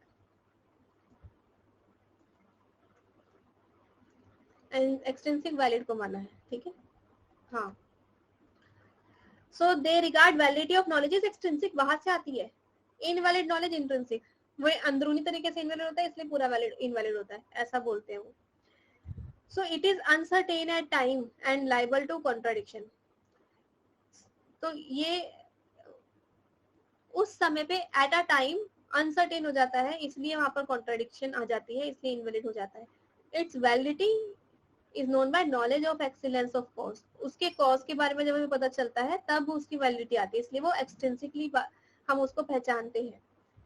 कोऑपरेशन यानी कि हार्मनी, एकता होनी चाहिए, रियल नेचर ऑफ ऑब्जेक्ट की, और नॉलेज ऑफ फ्रूटफुल एक्शन की, किससे बेनिफिट होगा। मीमांसा बुद्धिस्ट में सेम है, मेरे को तो नहीं दिखाई दे रहा। बुद्धिस्ट क्या कहते हैं कि हमें ओपननेस रखनी चाहिए, कोऑपरेट करना चाहिए, एक साथ मिलकर चलना चाहिए, गुडविल को स्पिरिट को इक्वली देखना चाहिए। बुद्धिस्ट प्रात्य समूथ पार्ट यूनिवर्सल फ्लक्स निरतम, एक मिनट, निरात्म्यवाद, नैर आत्म्यवाद के बारे में कहते हैं। अब यार यहाँ पर लिखा तो हुआ मैंने कि बुद्धिस्ट ने इंट्रिंसिक और एक्सट्रिंसिक, लेकिन इनवैलिड और वैलिड को माना है यहाँ पर, समझे। हाँ जी, इंट्रिंसिक मीन्स हाँ इंटरनल, निरात्मवाद, यस, मतलब आत्मा नैर आत्मवाद, ठीक है। न्याय वैशेषिका क्या कहते हैं हम? न्याय वैशेषिका कहते हैं validity of knowledge is due to excellence, गुण ऑफ इट्स कॉज। इन्होंने सिंपल लैंग्वेज बोली है कि ये कॉज के गुण की वजह से कोई भी नॉलेज वैलिड होती है। दिस स्कूल सेज कि both validity and invalid knowledge extrinsic also. ये एक नया, ये तो बिल्कुल ही नया अलग बोल रहे हैं। न्याय ने क्या बोला है?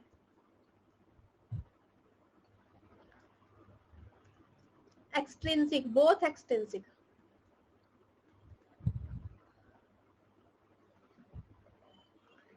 Valid and extrinsic invalid. अभी अपना चार्ट बन चुका है, ठीक है। उधर पीछे कुमारीला और प्रभाकर दो और थे, उनको दोबारा रिवाइज कर लेते हैं बस। प्रभाकर ने कहा कि जो कॉग्निशन है, कॉग्निशन से वाली नॉलेज मिलती है जिसमें हमें कॉग्नाइज करना चाहिए, अनुभूति, अप्रीहेंशन, अनुभूति करनी चाहिए उससे। प्रभाकर ने कहा था कि कॉग्निशन से मिलती है नॉलेज लेकिन रिकलेक्शन से नहीं। उन्होंने ऐसा बोला कि रिकलेक्शन यानी कि स्मृति, मेमोरी से नहीं। ओके जी, अब हम सांख्य को फिर डिटेल में देखते हैं। Sankhya believe before the world come into being, जब ये दुनिया अपने अस्तित्व में नहीं आई थी, there were such state of dissolution, कुछ डिसोल्यूशन हुआ था, मतलब जैसे जिसे हम कहते हैं ना बिग बैंग हुआ था, मतलब उससे ये सारे बने थे प्लैनेट्स। स्टेट इन विच मतलब बहुत बड़ा विस्फोट हुआ था, जैसे डिसोल्यूशन हुआ था। Then state in which the guna compound had disintegrated into state of disunion, मतलब जो गुण थे ना अलग अलग, वो गुण का जो कंपाउंड्स थे वो बिखर गए। had their mutual opposition produce an equilibrium, the prakriti, उससे फिर प्रकृति आई। later on disturbance arose in prakriti, जब भी प्रकृति के अंदर डिस्टर्बेंस आती है, हाँ जी, as a result of process unequal aggregation of goods, गुण, जब गुण इक्वली नहीं चलते, एग्रीगेट नहीं होते ना, एग्रीगेशन मतलब प्लस होना, which brought forth creation of manifold, जिसकी वजह से इतना ज्यादा अलग अलग चीजें पैदा हुई। मतलब ये जो गुण है ना, इनमें जब विस्फोट हुआ है तो अलग अलग गुण अलग अलग जगह बिखर गए हैं, तो वो क्या हो गया, वो अलग अलग तरीके से अलग अलग चीजें पैदा हुई हैं। प्लांट्स, ह्यूमन, एनिमल, इसलिए सब में अपने अपने गुण है, अपने अपने क्वालिटीज है। वेराइंग क्वालिटी ऑफ एसेंस, सबकी अलग अलग क्वालिटी है। एसेंस, उनके एसेंस का मतलब होता है उनका सार, उनकी एनर्जी, ऊर्जा, मास, ठोस कितना है, अलग अलग ग्रुपिंग की वजह से उनके, और ये सब क्या करते हैं, एक दूसरे के साथ इंटरेक्ट करते हैं, बैलेंस आता है फ्रॉम डिफरेंट डेसोल्यूशन से, फिर आगे जाके बैलेंस आया। सब एक दूसरे के साथ इंटरेक्ट करते हैं, एक दूसरे के ऊपर निर्भर है, हम अर्थ के ऊपर भी निर्भर है, प्लांट्स एंड एनिमल्स के ऊपर भी निर्भर है। Evolve from indefinite qualitatively indeterminate definite qualitatively determinate, मतलब हुआ क्या, ये सब इनडेफिनाइट जो अपने रूप में नहीं है, क्वालिटेटिवली इनडिटरमिनेट जिसको जाना नहीं जा सकता, वहां से कहाँ पहुंचे, डेफिनाइट और क्वालिटेटिवली डिटरमिनिस्ट, मतलब जिसको हम जान सकते हैं वहां पहुंचे, मतलब अनसर्टेनिटी, अननोन से हम नोन पे आए हैं एक तरीके से। कोऑपरेट करते हैं एक दूसरे के साथ तो बनता है ये दुनिया, world. These diverse moment, diverse tendency never coalesce. So ये जो diverse है ये कभी मेल नहीं खाता, अलग अलग है एक दूसरे से, फिर भी हम साथ एक दूसरे के साथ कोऑपरेट कर रहे हैं। The phenomena product energy is due to element of rajas. अब यहाँ ये समझाने लगे हैं कि ये जो एनर्जीज होती हैं इस दुनिया में, अच्छे लोग भी हैं, बुरे लोग भी हैं, है ना, तो यहाँ पर इन जो एनर्जी है उसमें राजस और जितने भी मैटर है, रेजिस्टेंस, स्टेबिलिटी है, वो तामस, एंड ऑल कॉन्शियसनेस सत्व। मतलब जब हम कॉन्शियसली किसी चीज को समझने की कोशिश करते हैं उसको बोलते हैं सत्व। अगर हम चीजों के पीछे भागते हैं, मैटर नहीं, मुझे ये नहीं करना, मुझे ठहराव चाहिए, मुझे कुछ नहीं करना, मजे की जिंदगी जीनी है सिर्फ, और अगर हम यहाँ पे एनर्जी की तरफ जाते हैं कि हमारे अंदर एनर्जी आ रही है, हम कुछ करना चाहते हैं, जल्दी जल्दी कुछ करना चाहते हैं, तो वो राजस में आ रहा है, ठीक है। तो राजस, तामस और सत्व के बारे में अभी मैं पूरा डिटेल में आगे भी डिस्कस करूंगी, इसको इसके बारे में बताया है। This evolutionary series began from first disturbance, पहले तो हुई थी ना वही डिस्टर्बेंस, उससे ट्रांसफॉर्मेशन हुआ, वर्ल्ड बना। Definite low can not overstep which it can not overstep. तो यही एक तरीके से क्या है, यहाँ पर कुछ डेफिनेट लॉज हैं जिसकी वजह से ये सब बना है, इनको ओवरस्टेप नहीं किया जा सकता, इनको नजरअंदाज नहीं किया जा सकता। बीएन सील की डेफिनेशन हम पहले भी एक पढ़ चुके हैं, याद है कौन सी, ब्रेसोसाइनेशन वाली, ठीक है। इनको यहाँ पर भी पढ़ते हैं। The process of evolution consist of development of differentiated, अलग अलग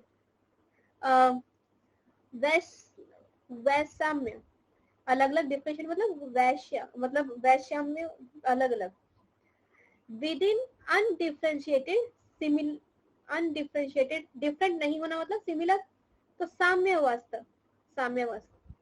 डिटर्मिनेट जिसको जाना जा सकता है वो विशेष हो गया, पर्टिकुलर। विद इन इनडिटर्मिनेट अविशेष के अंदर विशेष है। कोहेरेंट मतलब किसी चीज के अंदर कोई चीज होना। तो युक्त असिद्ध, युक्त सिद्ध, एक मिनट, ये क्या है, युक्त असिद्ध। विद इन इनकोहेरेंट अयुक्त, इन का मतलब अ लग जाता है साथ में। The order of succession is neither from part to whole, ना तो ये छोटे टुकड़ों से बड़े की तरफ जा रहा है, ना तो बड़े से छोटे की तरफ जा रहा है, but relatively less differentiated, less indeterminate, less coherent, all relatively मोर। मतलब ये कह रहा है कि पहले इन सब के बारे में हमें, मैं दिखती तो तुम्हें वो मैसेज दिख जाएगा पीछे क्या लिखा हुआ है। वो ये कह रहा है कि जो अनडिटर्मिनेट है, जो लेस डिटर्मिनेट है, लेस डिफरेंशिएटेड है, उससे हम पहुंचते हैं डिटर्मिनेट डिफरेंशिएटेड की तरफ, ये कहना चाह रहा है वो, ठीक है ऐसा। हाँ वो लैंग्वेज में ऐसा चलता है थोड़ा बहुत। Sankhya school of Hinduism for example suggest that one path to moksha is magnifying one sattvam। हमें अगर मोक्ष चाहिए तो कोहेरेंट मतलब इस चीज का उसके साथ संबंध होना, कोहेरेंट होना, सभी एक तरीके से एक ग्रुप में बन जाते हैं, साथ होना, कॉम्बिनेशन टुगेदर। सत्वम को पाना है, और सत्वम को मैग्नीफाई करने के लिए क्या करना पड़ेगा, अपने आप को अच्छा बनाना पड़ेगा, डेवलप करना पड़ेगा, ठीक है। मैंने स्कूल हिंदुइज्म थर्स अंडरस्टूड धर्म मोक्ष, धर्म करोगे तो मोक्ष मिलेगा। Both Samkhya Yoga system of religion thought are मोक्ष शास्त्र। तो सांख्य और योगा, आपको ये तो फर्स्ट केस से पता है ना, सांख्य से रिलेट करता है योगा, बिल्कुल ठीक है। तो इन्होंने मोक्ष शास्त्र के बारे में बताया है। सुजेस्ट नट जैकोब्सन, नट जो जैकोब्सन एक पर्सन का नाम है, इन्होंने भी सुजेस्ट किया है। सैल्विक लिबरेशन, हमें सैल्वेशन चाहिए, लिबरेशन चाहिए, मोक्ष चाहिए। सांख्य सिस्टम इंटरप्रेट करना सिखाता है कि कैसे हम इस थ्योरी को, मीनिंग को निकालें। Yoga is both theory and practice. Yoga, अच्छा इन दोनों में डिफरेंस है सांख्य और योगा में, वो ये कि योगा में पूरे आसन करते हैं मोक्ष वगैरह प्राप्त करने के लिए ना, मतलब आप प्रैक्टिस भी कर रहे हो इन सब चीजों को। सांख्य थ्योरेटिकल है एंड योगा थ्योरेटिकल के साथ प्रैक्टिकल भी आ गया, ठीक है। So the idea practice become part of many religious, फिर आगे जाके बहुत सारे रिलीजियस स्कूल जो है उनकी पार्ट बनाइए। The 8 limb of yoga can be interpreted as way to liberation. Yoga के 8 लिम्ब मैंने बताया था ना, 8 पार्ट है, अंग है, अष्टांग है। Sankhya yoga limb lumpsum talking about same, lumpsum almost same बात कर रहे हैं। 8 चैप्टर्स, 8 अंग, 8 अष्टांग के बारे में बात कर रहे हैं, और वो है 8 लिम्स।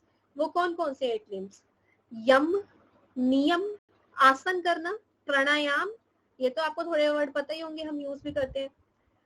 प्रत्याहार, घबरान, ध्यान लगाना और समाधि। तो दीज आर 8 टर्म्स, एक दो जो नहीं पता थे वो पता कर लो, ठीक है, ऑफ योगा एंड सांख्य। जो माया है ना, इल्यूजन, इल्यूजन को भी एक फीचर बताया है सांख्य में, सांख्य फिलोसफी में maya also known as feature of, ये भी एक फीचर है, मोह माया, माया, यस। यम, यम नियम, यम का मतलब क्या होता है, योगा वाले को पता है, प्रतिहार मीन्स त्याग, हाँ प्रत्याहार का मतलब होता है त्याग कर देना। आसन प्राणायाम, यम है हम, माया को समझते हैं। अरे यार यम वैसे क्या है उसमें,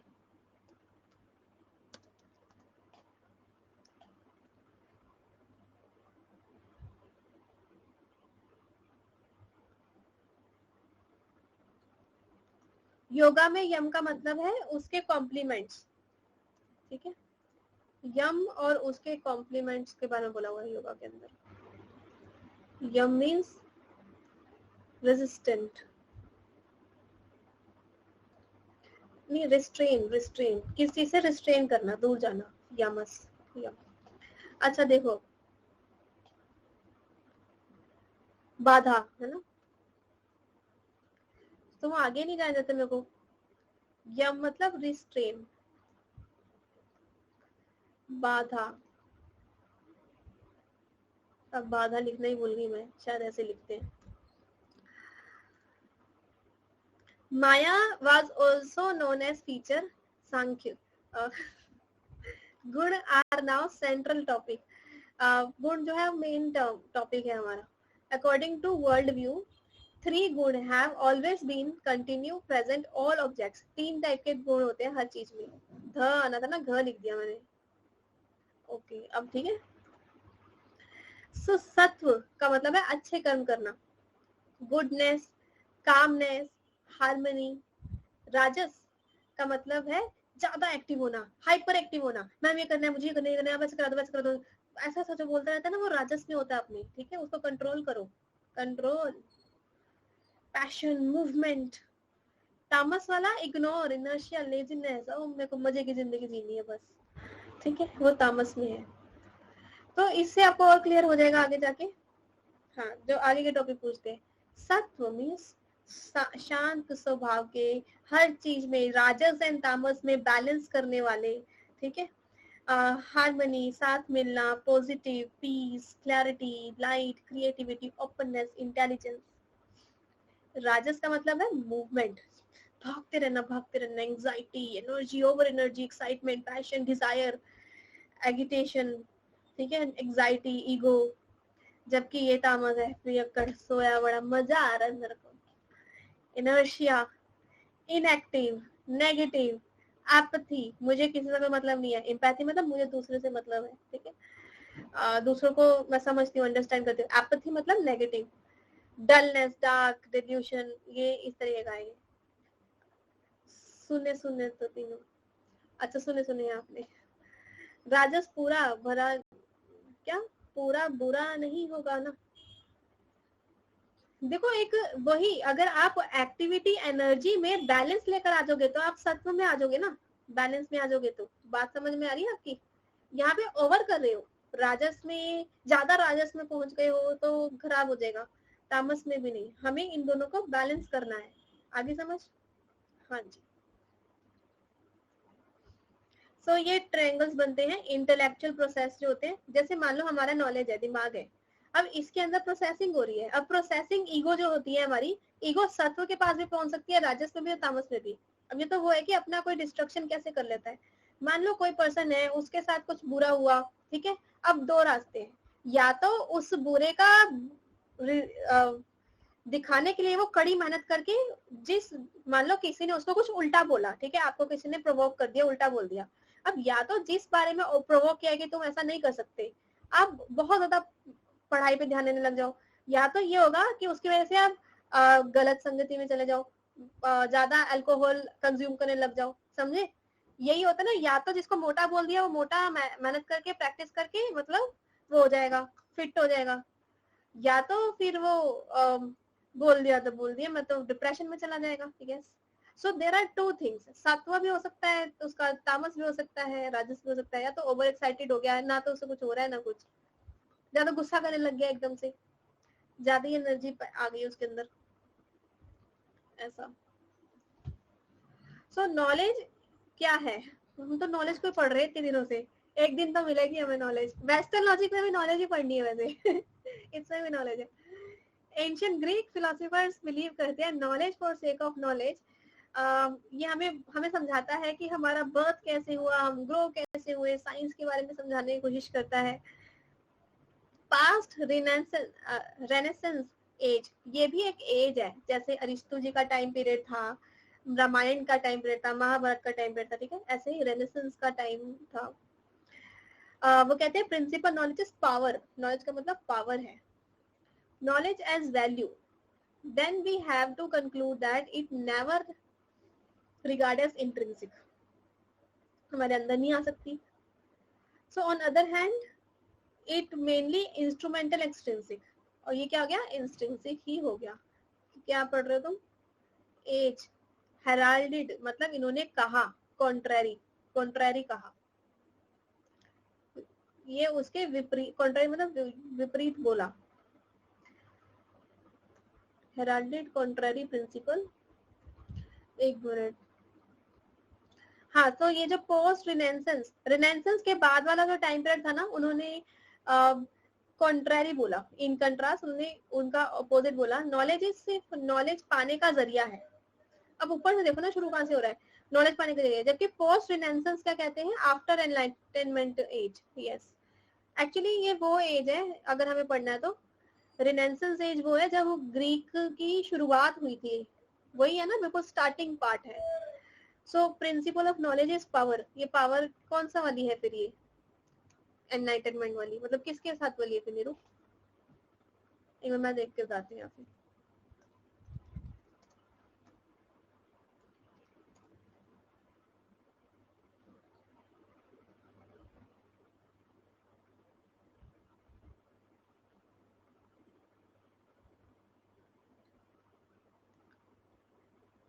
तेरह सौ ईस्वी के बाद चली थी ये, ठीक है, विजडम वाली। रिनेसेंस वाली 1300 ईस्वी के बाद आई थी, और ये क्या कह रहे थे, मैं इसकी स्लाइड ही बना देती हूँ, या तो उसके लिए मैंने पीडीएफ नहीं खोल रखी, खोलते हैं। सो पिन कर देना मैंने, ठीक है। Renaissance was period of European culture, artistic, political, economic rebirth को वो फॉलो कर रहे थे, ठीक है। 14th सेंचुरी है ये, 1300 का मतलब 14th century to 17th century तक ये चला है, ठीक है। यस, सो इन्होंने प्रमोट किया है कि रीडिस्कवरी कैसे किया सकते, क्लासिकल फिलोसफी की, क्लासिकल फिलोसफी को दोबारा रीडिस्कवर करे थे, आर्ट वगैरह को रीडिस्कवर करे थे। तो ये जो क्लासिकल फिलोसफी, उसमें कहा कि नॉलेज पाने का जरिया है, उसको ये दोबारा से बता रहे हैं, उसकी क्या, हाँ, और दोबारा से उसको कॉन्ट्राडिक्ट कर रहे हैं, नॉलेज इज पावर, कि नॉलेज तो एक पावर है, ऐसे।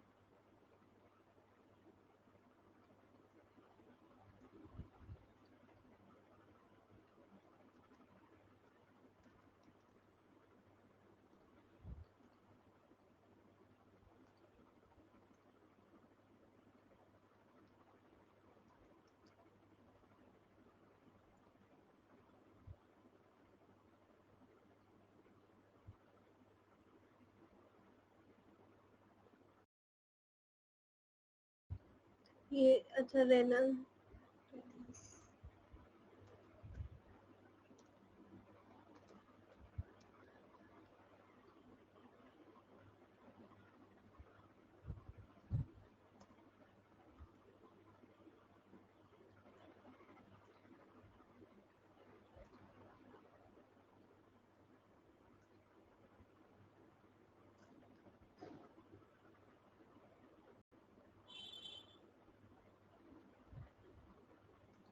ले आई मैं,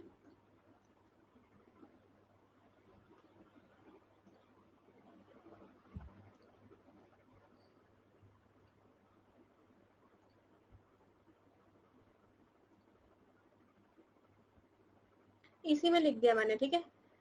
रेनेसेंस, ये एज क्या कह रही थी, हाँ जी, क्या कह रही हो नीरू, लेजर टाइम में रीड करती हूँ, अच्छा, ये टॉपिक इंटरेस्टिंग है, ठीक है। अब पूरी क्लास को रिपीट कर दूं, अच्छा रिपीट देखो फिर, ठीक है, रिकॉर्डेड वीडियो मिलती है, ठीक है। हाँ, so knowledge as value, then we have to conclude that it was never regarded as intrinsic, तो इन्होंने कहा कि ये intrinsic नहीं है, on the other hand ये instrumental, extrinsic है। only exception to this criteria is Charvaka system, Charvaka system इसको कहते हैं इंडियन काउंटर, अगर हम चार्वाक सिस्टम की बात करें तो Epicureanism, it means natural, necessity, pleasure. तो जो चार्वाक सिस्टम है वो इंडियन काउंटर पार्ट है किसका, इपिक्यूरियनिज्म का। सो एक्चुअली इसका मतलब ये है कि वेस्टर्न में ऐसी फिलोसफी है और उस फिलोसफी को वेस्टर्न में क्या बोलते हैं, उसको बोलते हैं इपिक्यूरियनिज्म। और इंडियन लॉजिक में भी ऐसी फिलोसफी है जो है चार्वाक की। चार्वाक के बारे में मैंने आपको बताया था, ये क्या कहते थे, मुझे मजा चाहिए, प्लेजर चाहिए, मेरे लिए जो मुझे मजा आएगा, जिसमें प्लेजर होगा वो चीज सबसे अच्छी है, और डायरेक्ट नॉलेज जो मुझे मिलेगी वही सच है। ये तो ऐसे ही फिलोसफी वेस्टर्न में इपिक्यूरियनिज्म है। आगे समझ अब मटेरियलिस्टिक।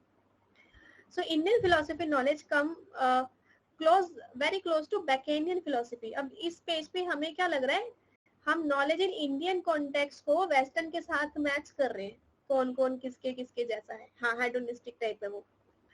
सो बैकेनियन फिलोसफी के भी जैसी है हमारी इंडियन नॉलेज। कैसे, truly Indian regarded knowledge as power because of their, because for them knowledge का मतलब है कि लाइफ, वे ऑफ लाइफ, की कैसे हम जिंदगी जिएंगे, कि हम क्यों आए हैं, ये कभी भी इंट्रिंसिक नहीं हो सकती। यही बात अभी ये लोग कह रहे थे पीछे। But then it absolutely necessary to reverse connotation of word power. फिर इसका मतलब यहाँ पे वर्ड पावर का उल्टा मीनिंग भी निकालना जरूरी है। while Baconian power was meant to experience control over nature। सो भाई यहाँ पर दो चीजें, अगर हम पावर शब्द का मतलब निकालेंगे तो हम ये कहते हैं नॉलेज में पावर होती है लाइफ जीने की, पावर टू लिव लाइफ। जबकि मैं पावर का वर्ड निकालूं मीनिंग, तो पावर को नेगेटिवली भी लिया जा सकता है ना, वो ये कह रहे। जबकि बैकनियन कह रहे थे कि पावर का मतलब पावर से हम दूसरों को कंट्रोल करते हैं। ठीक है, ये हो रहा है यहाँ पर कि हमने इसी पावर के ऑपोजिट मीनिंग ही निकाल लिए। इंडियन में पावर का मतलब है instrument to subjugate one's own self, मतलब अपने अपने सेल्फ को पाना, सब्जुगेट मीन्स पाना। जबकि जो बैकनियन फिलोसफी है उसमें भी नॉलेज को पावर ही कंसिडर किया है, बट वहां मीनिंग अलग था। ठीक है, वहां कंट्रोल ओवर नेचर कहा था, ये बोला उन्होंने। बैकनियन फिलोसफी वो भी फिलोसफी है। स्मृति का मतलब तो पता ही है, मेमोरी, और इसको धर्म शास्त्र में बताया गया है, धर्म शास्त्र में स्मृति को। तो इसको जो अलग अलग स्मृतियां होती हैं उससे हमारा धर्म शास्त्र बनता है। अच्छा, फिर माइथोलॉजी के ऊपर दोबारा से आते हैं, जो पीछे हमने डिटेल में किया था। संस्कृत में जो पुराण होते हैं उसको इंग्लिश में माइथोलॉजी कहते हैं। हाँ, स्लाइटली डिफरिंग एपिस्टेमोलॉजिकल मीनिंग है इसका। पूरा का मीनिंग पास्ट, पुराण में पुराण, अन मीन्स अंत, अंतिम, लॉस्ट, तो पूरा वो वाला जो अंत हो चुका है समय, वो। तो ऐसे ही अनगतम, अबाउट टू हैपन, जो चीज अभी होने लगी है। पूरा मतलब पास्ट। भावम वर्ड बोल रहे हैं तो एक मिनट, भावम का मतलब जो हो गया है, ठीक है वो। तो पुराण का मतलब है जो ऐसी हिस्ट्री जो ऑलरेडी हो चुकी है, ऐसा। नारायण नारायण वो फीलिंग आ रहा है बहुत दिन के बाद। अच्छा, so in term of structure of Purana 5 component होते हैं। वो क्या होते हैं, description of nation, nation and their history. जैसे इंडिया की क्या हिस्ट्री रही है ना, ऐसे ही अयोध्या की क्या हिस्ट्री रही है, अलग अलग जगह की हिस्ट्री और उनके नेचर। हिस्ट्री ऑफ क्रिएशन, कोई चीज बनी कैसे, क्रिएट कैसे। History of recreation, rebirth, recreation, दोबारा कैसे आती है। डिस्क्रिप्शन ऑफ डेंसिटीज, वही है ना, एक नहीं, डेनासिटीज। तो डेनासिटीज के बारे में मतलब राजवंश, हाँ वो यही। एंड स्टोरी ऑफ ईच मनवंत्र, ठीक है। सो इन सब के बारे में आपको हिस्ट्री के समझ सकते हैं। देन वेदांगन्स की मैं कह रही थी, वेदांग वेदों के अंग सॉरी, ऑल्सो नोन एज शादंग, शाद मतलब सच, उसके भी अंग है ये। तो ये टर्म्स याद करो, मैचिंग में भी आ जाता है। शिक्षा को फोनेटिक बोलते हैं, व्याकरण को ग्रामर बोलते हैं, वैदिक ग्रामर। छंद को मीटर भी बोलते हैं, प्रोसोडी भी बोलते हैं। ठीक है। निरुक्त को एटिमोलॉजी है, एटिमोलॉजियन डिक्शनरी वाले मीनिंग बोलते हैं निरुक्त। मीटर छंद, छंद यूज करते हैं ना हम, छंद सेंटेंजास जो होते हैं, संस्कृत में छंद होते हैं, हिंदी में भी, वो उनको इंग्लिश में प्रोसडी या मीटर बोलते हैं। ज्योतिष को एस्ट्रोनॉमी एंड कल्प को रिचुअल्स भी बोलते हैं। It was believed that proper understanding of Vedic text is possible only when these organs are strictly followed. तभी हम understand कर पाएंगे जब इन organs को आपने सही से strictly follow किया है तो। ठीक है। First place, Vedas were held to अपौरुषेय, independence of man, man से independently बात करी गई है पहले। Secondly, कि हम लोग orally सिखाते हैं, ये मैं आपको पहले समझा चुकी हूँ ना, वेद जो आए थे मेन वो orally पढ़ाते थे। ठीक है। तो ये बाद में हुआ जब उपनिषद आए और वेदों को राइटिंग में लिखा गया। ठीक है। बाद में सेवरल सेंचुरी लग गई इनको लिखने में वेदांत के बाद। तो दोबारा से शिक्षा को समझते हैं डिटेल में। शिक्षा क्या होता है? सायना इन हिज ऋग्वेद भाष्य, सायना ने समझाया है ऋग्वेद में। अच्छा, ये बहुत ध्यान से सुन लो। जैसे पाणिनि जी ने व्याकरण दी, तो शिक्षा फोनेटिक लैंग्वेज ऑफ साउंड किसने दिया? सायना ने। ठीक है। तो ये बहुत इंपॉर्टेंट है। हैज डिफाइंड शिक्षा, टीचेस प्रोनाउंसिएशन, वर्ड को बोले कैसे। ठीक है। अच्छा, कभी स्टक को स्टक बोले कि स्टुक बोले, यू आ रहा है, कई बार हम गलत वर्ड बोल देते हैं, तो सही से उच्चारण कर पाना, फोनेटिक इज शिक्षा। So according with स्वर, vowels and वर्ण, letters को सही से यूज करें। स्वर एंड वर्ण को सही से यूज करना है, vowels and letters को करेक्टली यूज करें। This is reason why Veda are called अनुस्वर, follows listening। अनुस्वर मतलब हम स्वर को सुनते हैं, ऐसा। ठीक है। हाँ, तुम बहुत महान हो ना, इसलिए। व्याकरण को समझेंगे। व्याकरण किस किसने दी थी? व्याकरण ग्रामर पाणिनि जी ने अष्टाध्यायी 8 चैप्टर वाली व्याकरण दी थी, जिसमें अराउंड 4000 चैप्टर्स थे ना, 39 समथिंग थे। सो ओल्डेस्ट वन है। और इन्होंने, पाणिनि जी ने व्याकरण को, ग्रामर को पौरुष्य का दर्जा दिया है। Hence language should be Paurushya के जो हम वर्क करते हैं। जबकि एक और व्याकरण वाले हैं जिन्होंने ग्रामर दी है, वो कौन है? वो है सकातन। इन्होंने इसको अपौरुष कहा है।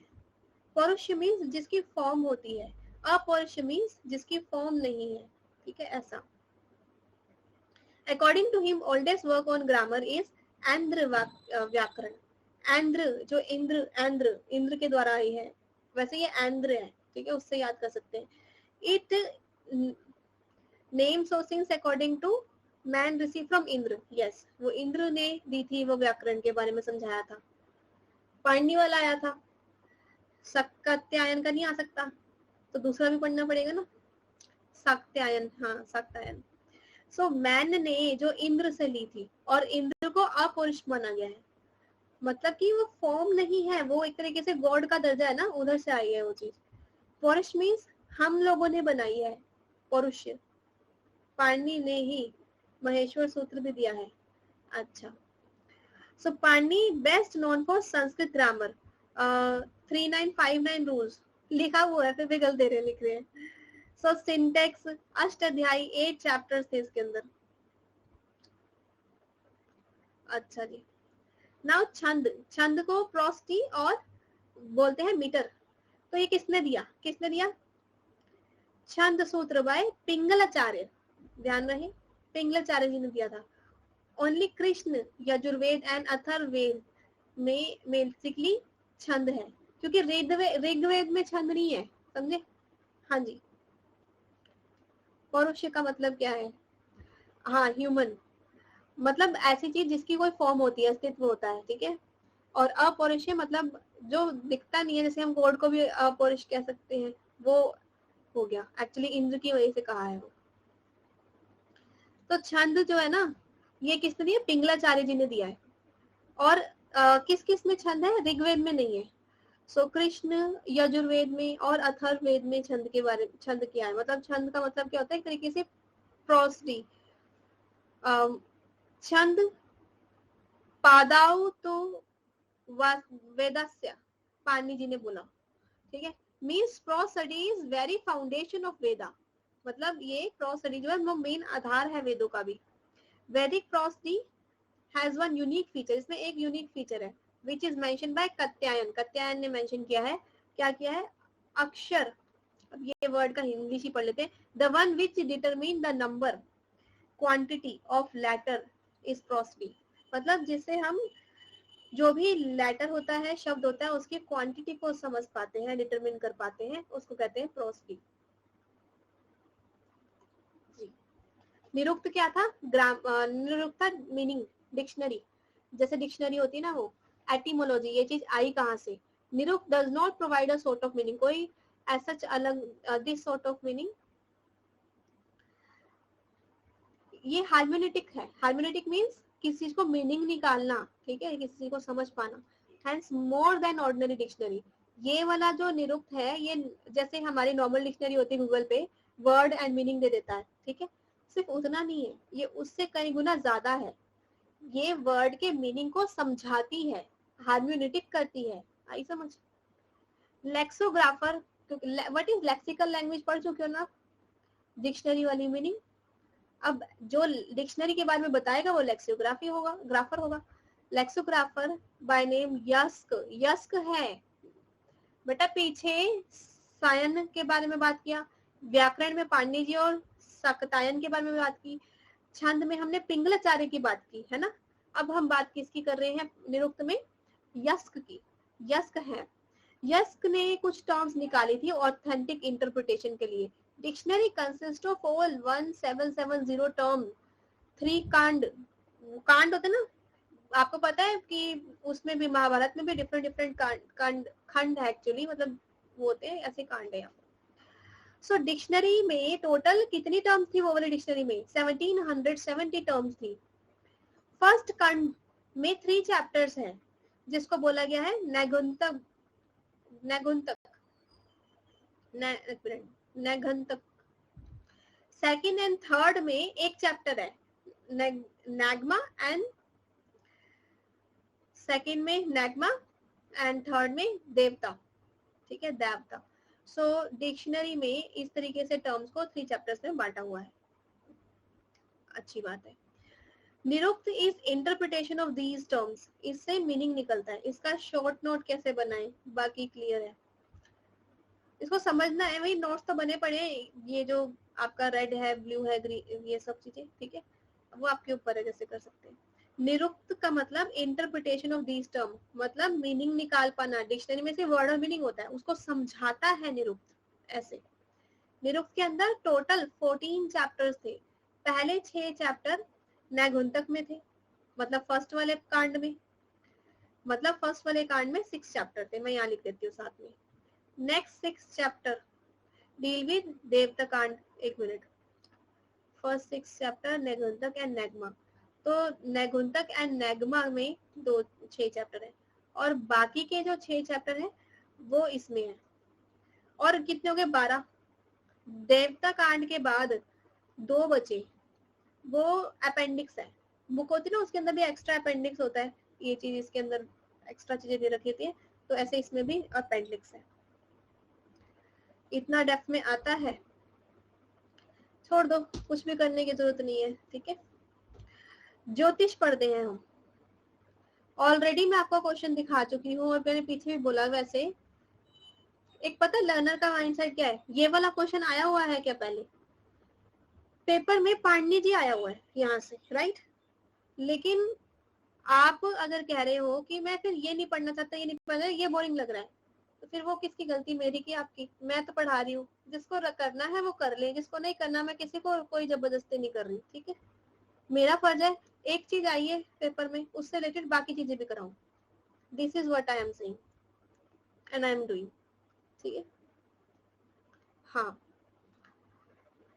बाकी आपकी इच्छा, पढ़ना चाहते हो कि नहीं, अब बाबा मेरे से मत पूछो, मैं कोई यहाँ पर एक्स्ट्रा चीज मतलब ऐसा नहीं पढ़ा रही जबरदस्ती कि इनका बर्डन बढ़ाने के लिए। सिलेबस मैंने थोड़ी बढ़ाया है, वो तो एंटी ने बढ़ाया है, उनको बोलो जाके। और बोलना भी क्या है, पढ़ना तो पढ़ो, नहीं पढ़ना तो छोड़ो। ज्योतिष को पढ़ते हैं हम, जब ज्यादा पढ़ेंगे तभी तो थोड़ा रह जाएगा दिमाग में, यही बात है। हम अगर सारा कुछ पढ़ के जाएंगे तो उसमें से जो लिमिटेड चीजें आएगी आएगी। जैसे कि अगेन आधा टाइम तो मेरा भाषण देने में निकल जाता है, क्योंकि आप भाषण दिलवाते हो। अगेन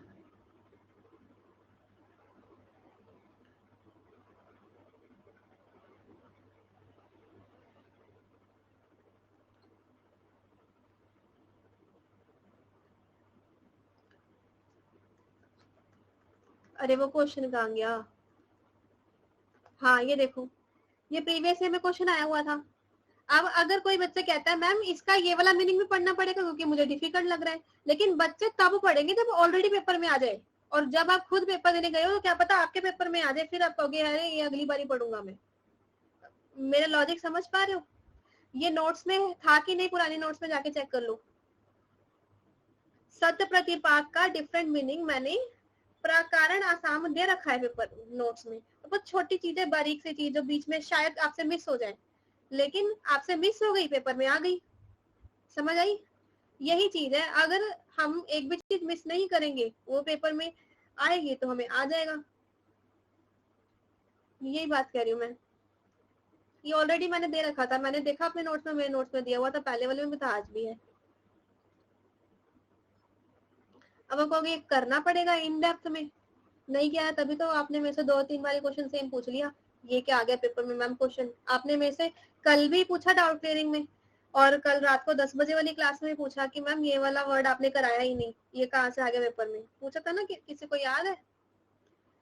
और वो तो किया हुआ था, वो आपसे छूट गया, स्किप हो गया, पर हमने किया हुआ है। ठीक है, बीच में से अगर आपसे कुछ स्किप हो जाए, अब मेरा कितनी सारी स्लाइड स्किप हो गई, और वही पेपर में आ जाए, फिर आप बोलोगे ये तो मैम हमने किया ही नहीं था, जबकि करा हुआ है। हाँ जी, अब मैं पढ़ा दूं कि और भाषण सुनना है?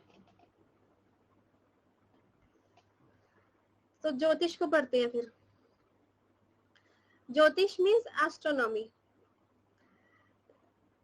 यज्ञ, यज्ञ जो वगैरह जो करते हैं। हाँ जी, ये ज्योतिष है या एस्ट्रोनॉमी है? ज्योतिष, एस्ट्रोनॉमी, मून स्टार एस्ट्रोनॉमी, अरे इसे एक ही बात है ये। मुझे बताओ ज्योतिष लोग क्या करते हैं? हमारी हाथ की रेखा देखते हैं। एक्चुअली वो क्या कहते हैं, आपके बृहस्पति बैठा है, ये बैठा है, वो बैठा है, तो एस्ट्रोनॉमी तो हुआ। शनि, शनि क्या है? सैटर्न, और ठीक है मून, इन सब की बातें तो करते हैं, और क्या करते हैं वो। तो अब पढ़िए प्लीज। ज्योतिष इज एस्ट्रोनॉमी, ठीक है, साइंस वाली एस्ट्रोनॉमी एंड हमारी वाली ज्योतिष और एस्ट्रोनॉमी सब सेम ही है। एस्ट्रोलॉजी एस्ट्रोलॉजर हूँ, तुम एस्ट्रोलॉजी एस्ट्रोलॉजर हो।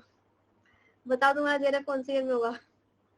इसी बार ही हो जाएगा, चेक करके बताओ बेटा। चलो पढ़ो यहाँ पर, अभी होगा, ठीक है। यज्ञ एस्ट्रोलॉजी क्या होता है? ज्योतिष विज्ञान, ज्योतिष या मतलब तारा मंडल, तारा विज्ञान, इन सबको स्टडी करना, स्टडी ऑफ एस्ट्रोलॉजी, ज्योतिष विद्या। Yes, astronomy involve in ancient out of necessity, मतलब जरूरत थी तब, इस वजह से आई, जरूरत थी इस चीज को समझने की। सो यज्ञ, यज्ञ could not be performed without astronomy. Why? क्योंकि मुझे बताओ, किसी को पता नहीं होगा कि ये किस चीज का सीजन है, अब क्या होगा, तो हम फिर यहाँ पर बरखा बुलाने वाला यज्ञ कैसे कर लेंगे? समझे? वसंते, देखो नीचे लिखा हुआ है यहाँ पे, एवरी वर्ण एक्सेप्ट शूद्र, शूद्र को छोड़ के उसमें फिक्स सीजन होता था और उसमें यज्ञ कराए जाते हैं।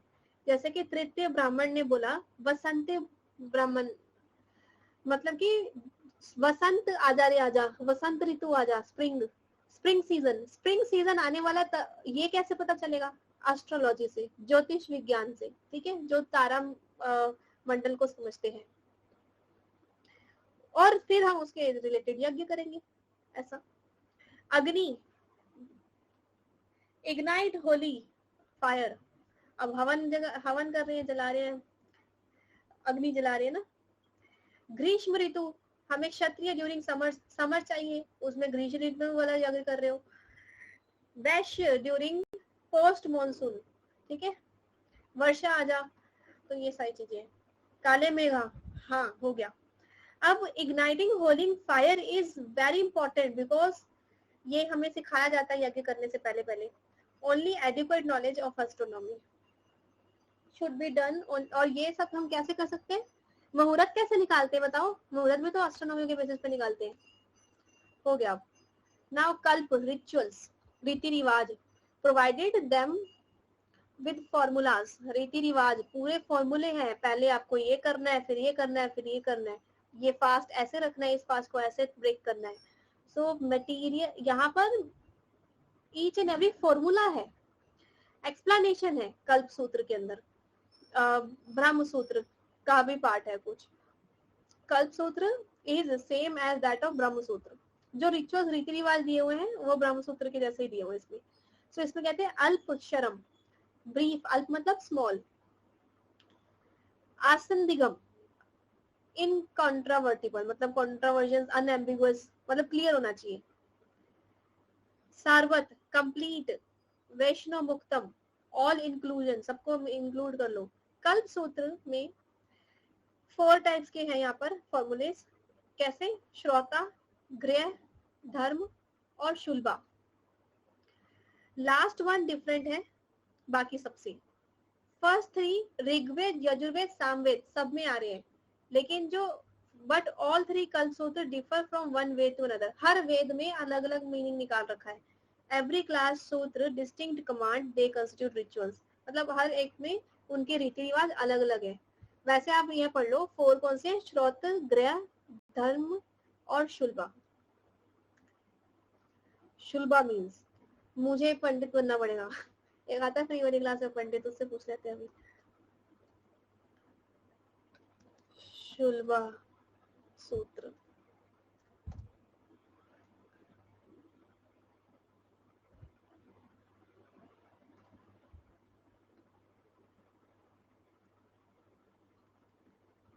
आई थिंक रस्सी बांधने को कहते हैं, वो जो वो बांधते हैं रोप। कंस्ट्रक्टिंग अल्टर, अल्टर क्या होता है? यही होता है, लग रहा है यही बांधते हैं।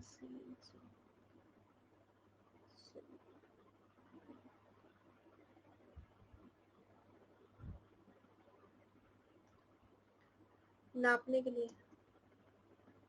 ग्रेयर का ही बताना। अरे यार अब तुम्हें इतना अंदर, तो वैसे मैं जो पढ़ा रही हूँ वो ज्यादा लग रहा है, अब फिर तुम्हें इनके अंदर का भी सुनना है। अब तुम आगे चल लो। वुमेन ऋषि जनेऊ ही लग रहा है वैसे मुझे। विमन ऋषि, शुल्बा वैसे वही है जो लगता है। ये ग्रह से रिलेटेड है, मुझे भी वही लग रहा है। मैम ये लोग टॉपिक में डूबना चाहते हैं। अब इनको ज्यादा समझ आ गई है ना, नहीं ज्यादा इंटरेस्ट आ गया है। थोड़ी देर पहले भाषण ज्यादा हो गया लगता है। अब पूरा घुस के पढ़ना है, तो फिर तुम घुस पढ़ लेना। शूद्र क्या होता है, ग्रह क्या होता है। वुमन ऋषि वेदों के टाइम पे कौन कौन से थे? ऋग्वेद में रोमसा, लोपामुद्रा, अपाला, काद्रू, ये तो नाम है, जैसे तुम्हारा चंदन पूनम नाम है ना, रितेश। चुन चुन के और ये नाम है ना वुमेन ऋषि के, जैसे नवी, हेमा, ऐसे। हाँ जी। सामवेद में जो वुमेन ऋषि थी वो थी नोधा, अक्षिता भाषा, श्रीकांत ववादी, मतलब ये सब। ठीक है, ये सब है, पढ़ लेना अपने आप है। अब मैं टंग ट्विस्टिंग बहुत ज्यादा नहीं कर सकती। इनके नाम पढ़ लेना कि कौन कौन से ऋषि रहेंगे। So finally we are where we yesterday stopped. कल हमने जहाँ स्टॉप किया था वहां आ गए हैं, दोबारा लेते हैं इसको। कल भी 10 मिनट ही बचे थे, आज भी 10 मिनट बचे हैं इसमें बस।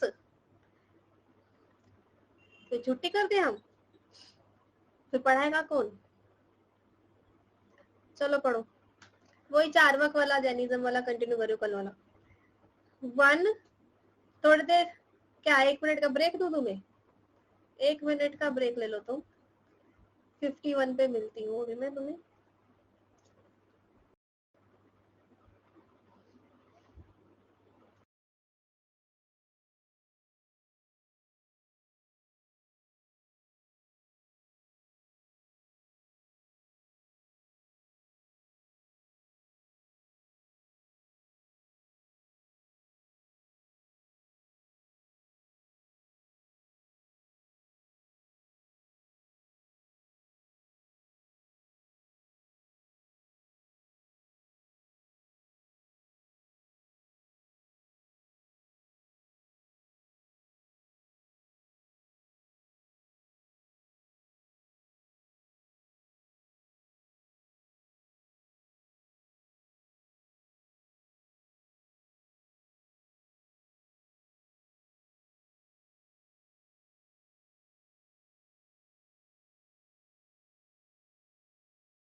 ठीक है, चलो 1 2 3 रेडी? यस। अब अपना दिमाग सेट हो गया सबका। अभी हेटेरोडॉक्स सिस्टम के पास आते हैं। अभी हमने ना वो जो वेदों वाला पार्ट था थोड़ा सा वो कवर किया है, ठीक है। पूरा फुल वेद तो एंशिएंट में आ सकता है, बाकी इसमें देखेंगे, समय बचेगा तो यहाँ भी ले लेंगे। हेटेरोडॉक्स सिस्टम मतलब ये कौन से थे? कब्जा वाले, नास्तिक वाले थे, ठीक है ऐसा। Charvaka does not believe in any spiritual value, वो स्पिरिचुअल वैल्यू में बिलीव नहीं करते। हाँ भी किया है, कर भी लिया हमने। ये पार्ट हो गया था ना, आपको याद है? अनेक मुझे जैनिज्म से पढ़ाना था, ठीक है, जैनिज्म से पढ़ाना है, कैरिगल से वगैरह। जैनिज्म मतलब कि वर्ड जिन से आया है, ये भी हो गया था। कनकर मतलब किस चीज पे विजय पा पाना, अपनी खुद के डिजायर पे विजय पाना। सो मोस्ट इम्पोर्टेंट यहाँ पे शादवाद, शादवाद, शादवाद, शायद बोला गया है कि कोई भी थ्योरी जो मर्जी कर लो, इन्होंने कहा कंप्लीट हो ही नहीं सकती। जैसे हम कहते हैं ना इंडक्टिव में हम क्या बनाते हैं? थ्योरी। अरे सारी चीजें लिंक्ड लगती है हमें तो समझने में। वहां वेस्टर्न में भी हम रिसर्च के अंदर भी पढ़ते हैं, इंडक्टिव में हम थ्योरी बनाते हैं और वो 100% श्योर नहीं है। जैनिज्म भी कह रहे हैं कोई भी थ्योरी 100% श्योर अभी बिल्कुल भी नहीं है। पर्सन हु कनकर हिमसेल्फ, जो अपने आप पे विजय पा लेता है, उसको कहते हैं जिन। तो इनसे बना जैन। शायद मैं नवमैम हूँ। महावीर 24th जो थे ना इनके ऋषि सेंट, उन्होंने बोला। जैनिज्म में 2 पॉइंट्स आते हैं बहुत मेन। वो आते हैं एक अनेकांतवाद और एक Syadvada. It is a thin line between Anekantavada and Syadvada. Anekantavada तत्मीमांसा में कहते हैं कि अनेक अगर एक चीज को आप अलग अलग एंगल से देखोगे तो आप इसके अलग अलग मीनिंग निकालोगे, ठीक है। आप आईज क्लोज करके इसको ऐसे देखोगे तो आपको लगेगा किसी का पेट है, ऐसा देखोगे तो लगेगा कप है, या ऐसा देखोगे तो कुछ अलग कुआं लग सकता है। सो हर चीज को अलग अलग तरीके से देखोगे तो डिफरेंट डिफरेंट मीनिंग निकल के आते हैं। तो शादवाद वर्ड का मतलब है कि all physical world as well as knowledge depend on how object view, उसको कैसे देख रहे हैं, कैसे उसका मीनिंग निकाल रहे हैं। तो हर चीज 100% श्योर नहीं होती, क्योंकि कोई पर्सन अगर इसको 9 मैं अपनी तरफ से देखूंगी तो मुझे 9 दिख रहा है, कोई मेरे से अपोजिट साइड से देखेगा तो उसको 6 दिखेगा। तो उसको कैसे देख रहे हैं, उसका मीनिंग 100% श्योर नहीं है, ठीक है। अभी कोई नॉर्मल सा बंदा आ जाए और मैं बोलूं हेलो बेबी तो कुछ और सोचे, लेकिन हमारी क्लास में बच्चे बैठे हैं तो पता चल रहा है कि हमारी क्लास का है। जस्ट एग्जांपल, ये Syadvada different different meaning. No theory can be complete in world. दिख गया, मैंने एग्जांपल बता दिया। अच्छा, अनेकांतवाद को पढ़ते हैं। अनेकांतवाद में नो वन साइंटिडनेस, मतलब इसकी एक पहलू नहीं होता किसी भी चीज का, ठीक है। There are many sides of one thing in Jainism. Ontology assumption. Example के लिए जैन्स ने इलस्ट्रेट किया इसको प्रॉपर एग्जाम्पल के साथ, ठीक है. तो एक लड़के का नाम पप्पी है तुम्हारे यहाँ पे. जैन्स ने इलस्ट्रेट किया है narrating the story 6 blind man. उन्होंने 6 ब्लाइंड मैन को लिया, ठीक है, एलिफेंट के पास भेजा. अब वो कह रहा है कि मे बी स्यात अस्ति. स्यात मतलब शायद ये अस्ति है, शायद ये नस्ती है, शायद ये बस्ती है, शायद ये मतलब ऐसा ऐसा, ठीक है.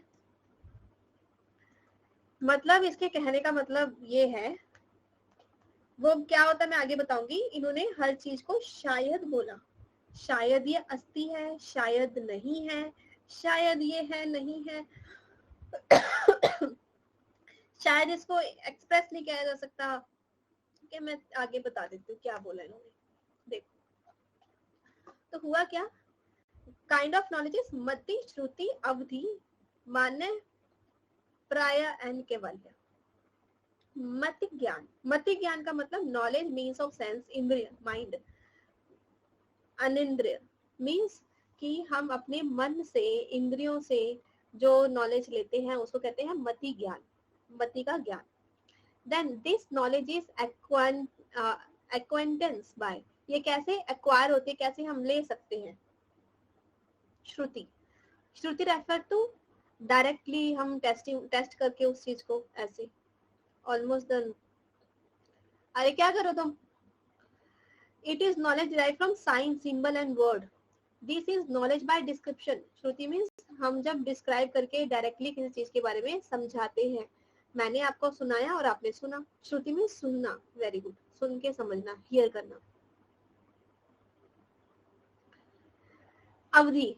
अवधि इज क्लेयरवॉयंस. मतलब नॉलेज थिंग इवन डिस्टेंस, जैसे स्पेस एंड टाइम. अवधि मतलब टाइम होता है ना. अवधि मीन्स टाइम पीरियड. यस. मान्य प्राय. मान्य प्राय का मतलब है टेलीपैथी. जो मेरे मन में है ना वो हो जाए. लेकिन ये आज तक सच नहीं हुआ. वैसे हो सकता है उस टाइम पे, वैसे आज तक तो हमने लोग ज्ञानी, मतलब जो मैं अपने मन से सोच रही हूँ वो वैसा वैसा हो जाए. ठीक है, ऐसे. क्लेयरवॉयंस का मतलब ही यही है, distance between space and time. ठीक है, अवधि, समय, समय की बात कर रहे हैं वो. इसका मतलब भी यही हो गया. केवल. मन प्राय मीन्स अपने मन में जो आज आएगा हम वो कर पाए. टेलीपैथी. मैं, आप अपने मन में क्या सोच रहे हो ना वो मैं खुद सोच पाऊं. Kewalya is perfect knowledge. दूसरे के मन की बात जान पाना इस टेलीपैथी. हाँ जी. केवल्य का मतलब परफेक्ट नॉलेज. ओनली. केवल मतलब ओनली. सो ये कॉम्प्रीहेंड कर पाते हैं सभी सब्सटेंस एंड मॉडिफिकेशन को. So 5 type of knowledge are brought into broad division. प्रत्यक्ष, इमीडिएट, प्रोक्षा, मीडिएट. ये तो हम सिलोजिज्म में भी पढ़ चुके हैं. So many similarities in western logic and Indian logic, है ना. सो इमीडिएट, वन सेंटेंस से आंसर निकाल पाना. एंड प्रोक्षा, मीडिएट, दो या दो से ज्यादा सेंटेंस से आंसर निकाल पाना. तो प्रत्यक्ष मीन्स डायरेक्ट एंड प्रोक्षा means mediate. According to Jain यहाँ पर हमेशा क्या रहता है, डाउट रहता है, समस्या रहती है. ठीक है. हाँ जी, टेलीपैथी पे रिसर्च भी हुई थी मैम. होता है ऐसा. हाँ, टेलीपैथी एग्जैक्टली 100% तो नहीं कर पा रहे हैं, सबके एग्जिस्टेंस में नहीं आया है. आगे फ्यूचर में हो सकता है. रिसर्च हो रही है उसके ऊपर कि ये आएगा. केवल्य मतलब एक ट्रू नॉलेज को पाना होता है. चलो ठीक है, मोंग करते हैं. स्पिरिचुअल लेवल पे होता है, ठीक है, लेकिन अभी हम लोगों के सामने वैसे वाले गैजेट्स नहीं है. जैसे कि यहाँ पर ये चीजें, ये तो एक डिबेट का टॉपिक है ना, वेस्टर्न साइंस के हिसाब से और स्पिरिचुअल लेवल में डिबेट का टॉपिक है ये. ठीक है. तो साइंस के हिसाब से जैसे हमारे पास अलेक्सा आ चुकी है, आर्टिफिशियल इंटेलिजेंस वाली, इसके आगे टेलीपैथी आनी बाकी है. इसके ऊपर रिसर्च चल रही है, हो सकता है जल्दी हो जाए. और स्पिरिचुअल लेवल में हम सोचते हैं कि हाँ लोग समझ लेते हैं दूसरों के मन की बातें. अब शक्तिमान असली था. अब तुम कृपया करके यहाँ पढ़ लो। समस्या डाउट के बारे में कहा है, विप्राय मिस्टेक,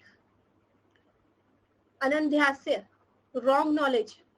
तो जैन कहते हैं इनवैलिड नॉलेज अगर होती है ना, हमें जब हमारे पास जो नॉलेज होती है वो सही नहीं होती तो क्या होता है, उसमें कॉन्ट्रडिक्शन आ जाती है। कॉन्ट्रडिक्शन कैसे आती है, समस्या आ जाती है, डाउट।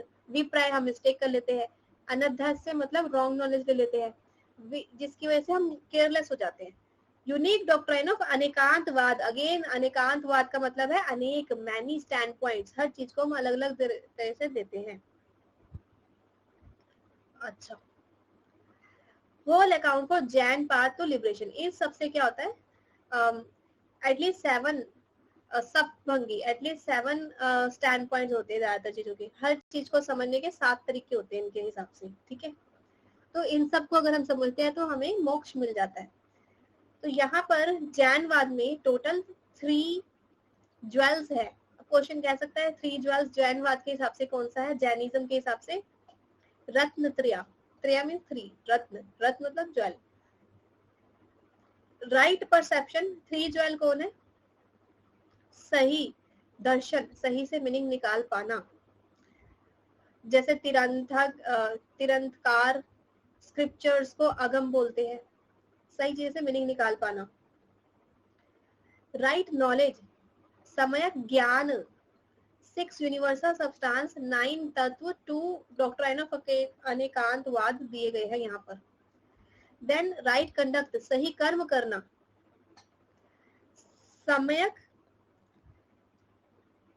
एक मिनट क्या है, चरित्र, ठीक है। सो कंडक्ट मतलब हम जो काम कर रहे हैं, सम्यक कर्म, कर्म तो ठीक है, चरित्र, चरित्र है क्या, चरित्र, हाँ चरित्र, चरित्र। oneself फ्रॉम अटैचमेंट ऑफ राग द्वेष, हमें अटैचमेंट, दूसरों से अटैचमेंट बोलते हैं राग, अवर्जन गुस्से को बोलते हैं द्वेष, द्वेष से अलग हो जाना चाहिए ऐसा। अब तुम्हें केएफसी में क्या चाहिए, ये क्या है भाई, यहाँ पे कोई वो ट्रिक तो नहीं बना दी केएफसी की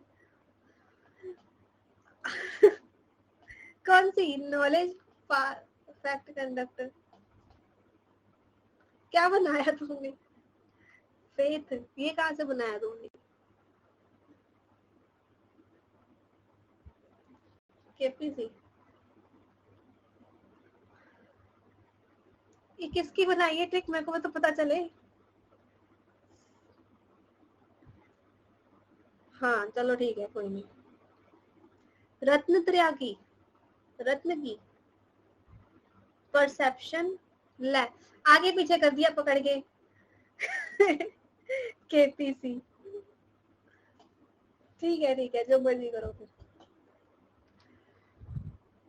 तो टेक्निकली वो कहते हैं हमें कि हमें अहिंसा का पालन करना चाहिए, सत्य का पालन करना चाहिए, ब्रह्मचर्य का पालन, अहिंसा का meaning non violence, truthfulness, non stealing, असत्य क्यों भाई, not take into any not properly given, non stealing चुराओ मत, ठीक है। चेस्टी, ब्रह्मचर्य का पालन करो, चेस्टिटी ब्रह्मचर्य। अच्छा, वैदिक एजुकेशन में इसको क्या बोलते थे, सेलिबसी, ठीक है, सेलिबसी बोलते थे। नॉन पोजेशन मतलब कोई चीज ये मेरी है, ये मेरी है, ऐसा नहीं करना, इसको क्या बोलते हैं, अपरिग्रह। अपरिग्रह क्वेश्चन में आया था पेपर में कि किसके अंदर है, किसमें है, जैनिज्म में, मुझे पता टाइम हो गया है, सुनना नहीं तुम्हें। अपरिग्रह, अपावर्ग मतलब मोक्ष पाना, अपावर्ग जैनिज्म में वर्ड बोला है, बात सारी सेम है सब में, बस अपावर्ग वर्ड जैनिज्म में बोला गया है मोक्ष के लिए, बाकी हम बाद में करते हैं। So thank you so much and have a nice time. मिलते हैं 5 बजे, कॉमर्स फाइनेंस की क्लास है, रात को 10 बजे आईसीटी के क्वेश्चंस करेंगे, ठीक है, थैंक यू।